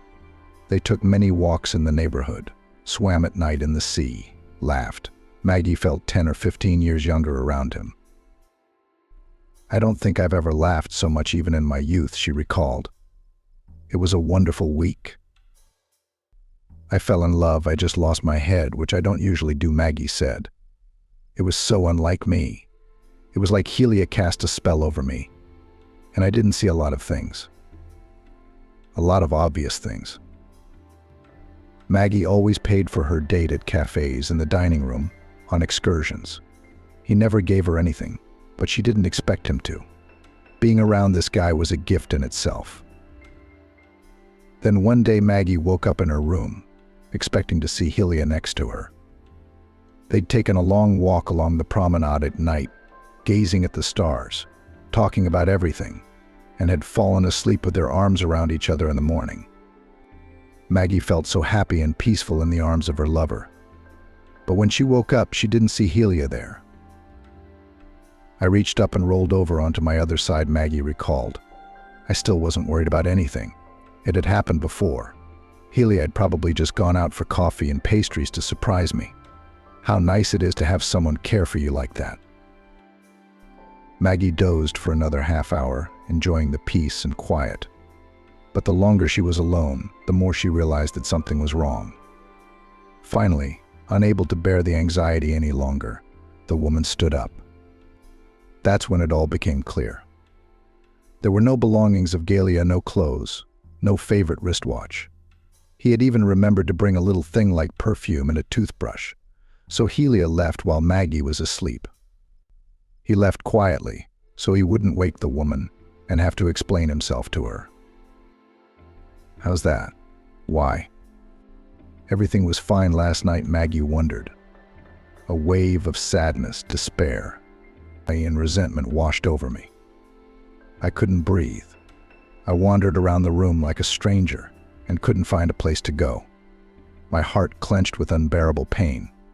I thought I had found my soulmate. Helia was so easy, so pleasant, and even though he was much younger, I felt supported by him. Nothing could have predicted this outcome.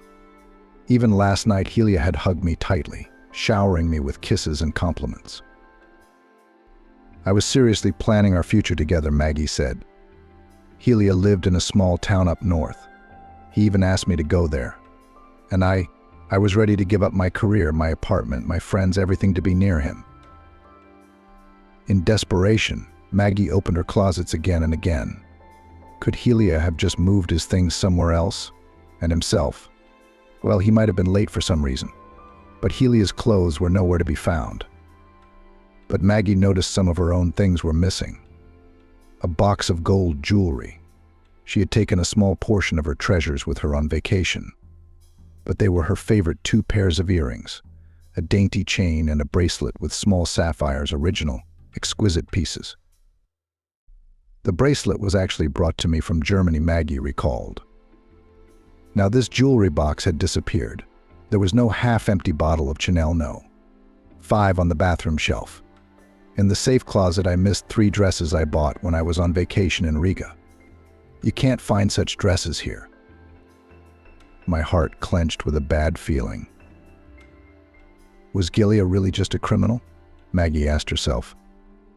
I should probably write a statement to the police. On the other hand, it would be shameful to have to confess to strangers that I lost my head like that, blindly trusting a young traitor. I'm a grown woman, a boss. Maggie sat down on the couch, hugged herself tightly, and began to sway. That's what I used to do when I was a little girl, she recalled. I grew up in an orphanage. There you can't get comfort and sympathy from adults. So I got into the habit of comforting myself. As an adult, I somehow outgrew this ritual. And now, in a moment of stress, the habit has returned. We should get out of this stuffy room and take a walk on the beach, Maggie decided. The fresh sea breeze would give her strength and bring relief. As she approached the front door, she noticed a note. Helia had left her some kind of message on the mirror. My heart jumped with joy, a faint hope that everything would still be all right. Maggie shared her memories. Maybe he's just preparing some kind of surprise? Maggie thought. And here I was almost going crazy with worry. But there was no miracle. Helia had indeed turned out to be a traitor. Only for some reason it was important for him to explain his behavior to Maggie. I guess by now you have already realized everything he wrote in a note. Are you crying? Angry at me, scolding yourself for being gullible. I don't know why I'm writing all this. Usually I just walk away. But you're really special. I can't do to you what I do to others. I really like you. You're strong and noble. And you're a real beauty. Probably any man would be happy beside you, but not me. I realized a long time ago that my happiness is different from most people's idea of a prosperous life. I like adventure, changing places, meeting new people. I realized long ago that I could never be with just one woman. Family, children, everyday life. It's not for me. That's the way I was born. My mother says I took after my father. I never knew him, by the way. He's also a vagabond, an adventurer. This man probably doesn't even know I exist. It doesn't matter, though. Of course, I haven't told you a word of truth. Well, almost none. The fact that you are very beautiful, intelligent, strong, I really think so. Those words of mine were sincere. As for my biography, I named the wrong city. I lied about my age. My name isn't even Helia. That's my favorite part. Making up a legend, pretending to be someone else. Some people imagine me as a young actor, others as a talented young engineer. It all depends on the inspiration. Sometimes it comes to me, and I compose a story about a tragic fate full of hardship. It's fascinating, interesting, exciting, and women love it. I know how to make them happy, even if it's only for a short time. Those glowing eyes of yours, those admiring glances. I make the gray everyday life of lonely ladies bright, colorful, magical. You have to pay for all these things in life, wrote Gelia. That's why I charge a small fee for happy weeks and days. You'll agree that it's only fair. Our week, it was one of the happiest weeks of your life, wasn't it? I'm moving on. New adventures, new stories await me. And you? No offense. You're really special to me. I usually leave in silence, I don't leave notes. But I wanted to explain myself to you. Maggie stared hurriedly at the sheet of paper. What she was reading was hard to put into her head. Helia, who was not even Helia, turned out to be a professional Alfonso, living off women, flitting through life like a careless butterfly. He plays different roles and enjoys it. Most likely we are talking about a special mental disorder, thought Maggie. But a normal person can't live like that. The strangest thing was that when she read the note, she agreed with Helia. The guy was right. This week really had been the brightest and happiest week of her life. Maggie decided to leave this story in the depths of memory, sometimes to return to it again, to feel those bright, positive emotions that gave her Helia. But it turned out differently. After returning from vacation, Maggie realized that she was expecting a baby. I realized that it was the child of Gelia, a man, perhaps not quite mentally healthy, she recalled.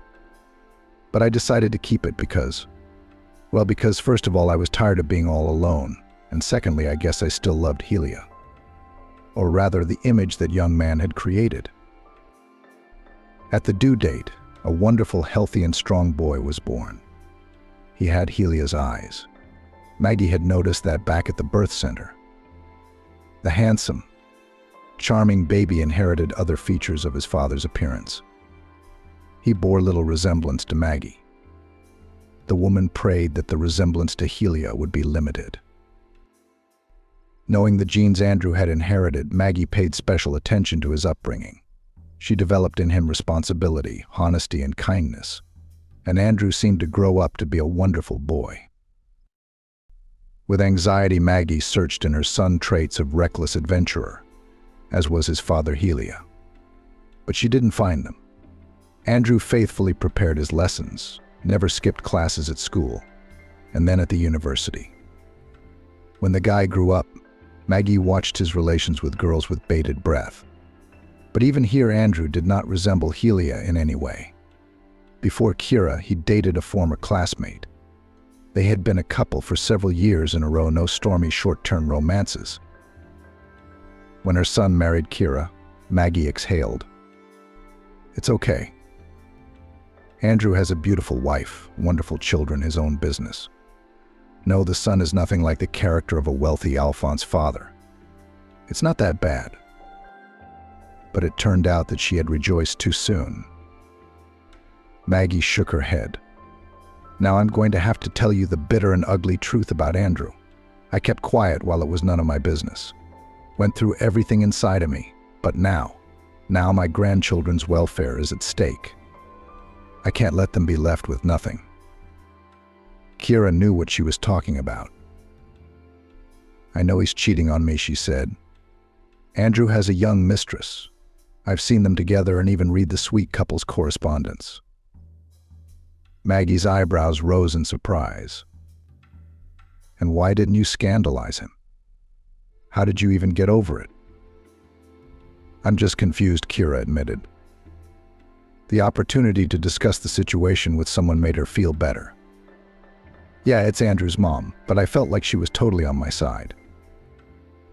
I see Maggie nodded. Anybody would be confused. So you know about this Kate? Kira nodded, then asked, but how did you know about it? Andrew told me, Maggie said. He said he'd been unhappily married for a long time. That you, as a wife, do not pay attention to him. You've lost yourself in the children and the house, become uninteresting and indifferent. The usual male excuses. It was painful for Maggie to realize that the son, the only child, in whom so much invested, apparently still inherited the genes of his father. Even if not immediately, they had taken over. Kira could barely hold back her tears. But maybe he's right. I've been really busy with the kids in the house. Maybe Andrew really did miss my attention. I wish we'd talked about it in time. He's wrong. Maggie was adamant. There's more to it than that. Sometimes the feeling goes away. It happens and it's normal. But this is different. Andrew's lying to you, hiding, and that's the worst part. He and Kate are going to leave you with nothing. You and the kids. How? Kira gasped. She was used to the idea of Andrew cheating on her. And here was a new shock. It seemed to her that her husband adored children and would do everything to provide them with a happy future. And now this. Although these hints that he's preparing for divorce. They have a plan. Maggie shook her head sadly. When I heard it, I wanted to give up both the plan and my son. But then I decided to keep my emotions to myself. If I don't agree, they'll come up with something else. Now, girl, listen to me carefully. Andrew felt like a happy man. He achieved a lot in life, built a whole mini empire, organized a network of stores of sanitary ware. The man had a right to be proud of himself. His family life up to now, everything suited him: a beautiful wife, wonderful children, well-adjusted life. It was a kind of quest to get funds for the family, buy a new car, change the apartment to a large house. And then these tasks somehow ceased to fascinate and bring joy. It became too easy. Andrew no longer needed money. They were enough for new acquisitions and for traveling and for children's education. The man was suddenly bored. And then just at this very moment in his life appeared Kate, young and energetic, who loves adventure and adventure. She worked as a sales clerk in one of his stores. One evening, Andrew stopped by one of his stores to talk to the accountant, but she was no longer there. But behind the counter stood a new saleswoman, incredibly beautiful Kate. She was openly flirting with her boss. Andrew at first resisted the feelings that arose. His mother from childhood brought up in him responsibility, hammered into his head the true values of the family. But when it happened, he realized that all these years he had lived in the captivity of his own attitudes. With Kate, Andrew felt young and energetic again. She loved adventure as much as he did and was capable of risky actions. Existence without this girl now seemed bland and boring to Andrew. So it went on for several years. Feelings did not subside, but only flared up with renewed vigor. Andrew literally went crazy about his young, beautiful mistress. He did not want to part with her for a moment. But every night he had to return to Kira, and the atmosphere of the house, once warm and cozy, was now weighing on him. Andrew felt like he was in prison. His lovers were talking more and more about how he needed to divorce Kira. It was a done deal. True, both of them didn't want half of the property to go to his lawful wife. She didn't work, did she? Kate resented her. She was sitting at home, relaxing, watching soap operas, and you worked. All property should belong to you and only you. That's true, Andrew sighed. But the law is the law. Kira will be given half of the jointly acquired property. But isn't there a loophole? You can hire a good lawyer, Kate insisted. Let him figure something out. And one day there was. It was simple and complicated at the same time. It was suggested by a lawyer who was familiar with such matters. I have already had such cases in practice, he said. You need to sign over all the property to a person you trust, said the man in a stylish suit. And your wife should trust him too. Maybe a close friend or relative. My clients explain this to spouses to preserve assets in case of business problems. Everyone has their own version. After that, you can initiate divorce proceedings. There's no property, nothing to divide. And the trustee, after everything, just rewrites houses, apartments, cars on the already divorced spouse, that is, on you. That's it. Andrew thought for a long time. After this conversation, he had only one candidate for the role of such a proxy as mother. Kira would easily agree to sign over all the property to her.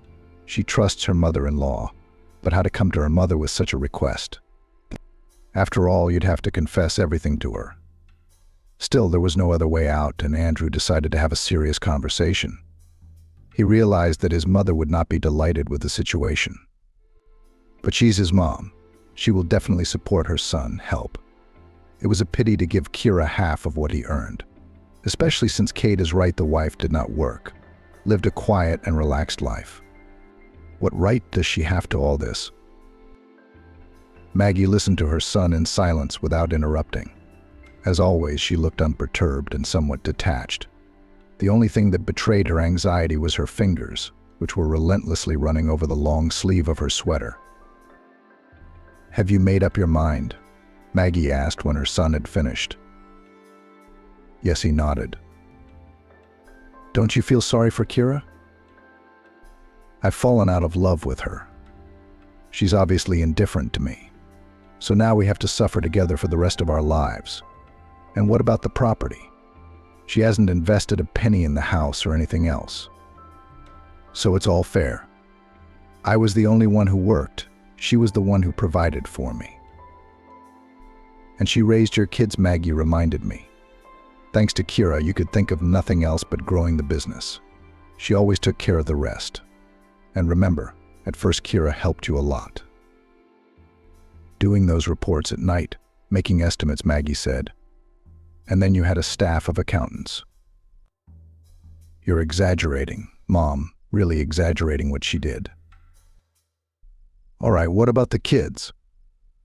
You could see that Maggie was taking great pains to control herself. What about the children? Are you going to pay child support? Help out like that. So you'll help me? After a brief silence, Maggie nodded her head. Andrew could see from her eyes that his mother didn't approve of what he was doing. Well, he didn't expect anything else. The important thing was that she agreed. Andrew signed over all the property to Maggie. Kira didn't suspect a thing. She immediately believed in the fairy tale that Andrew thus just avoided unnecessary risks. Kira had not been paying much attention to anything lately. All her time and attention was devoted to her young daughter. Well, all the better. Kate was as happy as a child. She should be, because everything was going so smoothly, without problems. It seemed to open up a happy, carefree future ahead. Kate and Andrew planned to celebrate their success with a trip to the sea. They had already chosen a resort, even argued a little about it. One day, when all the property was already rewritten to Maggie, Andrew dared to have a frank conversation with Kira. The man, of course, was worried. All the same, to tell the person with whom he lived for so many years, such news is not very pleasant. But Kira took everything surprisingly calmly. Naive woman, apparently, has not yet guessed that she will not get anything in the divorce. She would only find out in the courtroom. And even if she finds out sooner, there's nothing she can do about it. Andrew officially moved into the apartment he'd rented for Kate. Now it was just the two of them, waiting for the court hearing, after which Kira would have to leave home. Where? Her own apartment, the same one they'd lived in before Andrew's success. The ex-wife and her daughter won't be on the street. And the boys, they're already in another city. Young men on their own. You don't have to worry about them at all, Andrew said. And so, finally, the day had come. Andrew and Kate had waited so long for this date. Today, at last, everything will be over. Andrew will get his freedom. A little later, he will transfer everything from his mother to himself, and the sweet couple will fly to the beach with white soft sand. Kate decided to go to the meeting. Together with her lover, she put on an elegant marriage suit, emphasizing the advantages of her gorgeous figure, made light makeup, let her hair down. Andrew once again admired his beautiful beloved. Yes, she looked like a supermodel from the cover of a magazine. In his youth, Andrew had never dreamed of such girls. And here he was, a stunning beauty was in love with him. In the conference room, Andrew immediately noticed Kira. She looked surprisingly calm and dignified. For some reason, Maggie was sitting next to her. She was wearing a suit that she had worn as an airport employee on particularly important days, days when she needed luck. His mother's presence confused Andrew. He was worried, why was she here? She's sitting next to Kira. She's here to support her sister-in-law. Odd, given their plan. Kate tensed at the sight of her future mother-in-law, too. She'd taken a dislike to Maggie beforehand. Realized the older woman wasn't thrilled that a young rival had broken up her son's tight-knit family. So what? What did her opinion matter? Absolutely nothing. Maggie greeted her son and his companion with a nod of her head. Kira, on the other hand, said hello loud and friendly, even smiled. The hearing began. The judge read the divorce decree, determined the place of residence of the minor daughter with her mother, and announced the amount of alimony, which should now be paid monthly on Emily Andrew. And then it came to the most important thing of all property. Since you do not have any common property, you have nothing to divide, the judge concluded the speech. Yes, the marital apartment will remain for her. But that's not all, Maggie reminded her. It's all about the divorce case, the judge looked at her reproachfully. As for your gift, it's not a subject for discussion in court. What gift? Andrew jumped up, his heart clenched with misgivings. Kate, sitting next to him, smiled happily. She did not suspect anything yet. The deed of gift I made to Kira, Maggie replied, looking pointedly at her son. To Kira and the grandchildren. What did you think? I'm going to leave them on the street with nothing, so that you can live happily ever after, and they'll all live in a cramped apartment. Andrew's eyes went blurry. He hadn't expected this from his mother. He looked at Kate. The girl's beautiful face was twisted in an angry grimace. She opened and closed her mouth in surprise, trying to say something, but not a single word escaped her tongue. She even seemed to be out of breath. Kira looked calm and peaceful. The judge was reading out some more formalities regarding the divorce. Maggie was whispering about something with her sister-in-law, and it was slowly dawning on Andrew that it was over. Of course, Kate would leave him now. She wouldn't stay with him through the hard times. That was absolutely certain. He'd have to start all over again. All over again.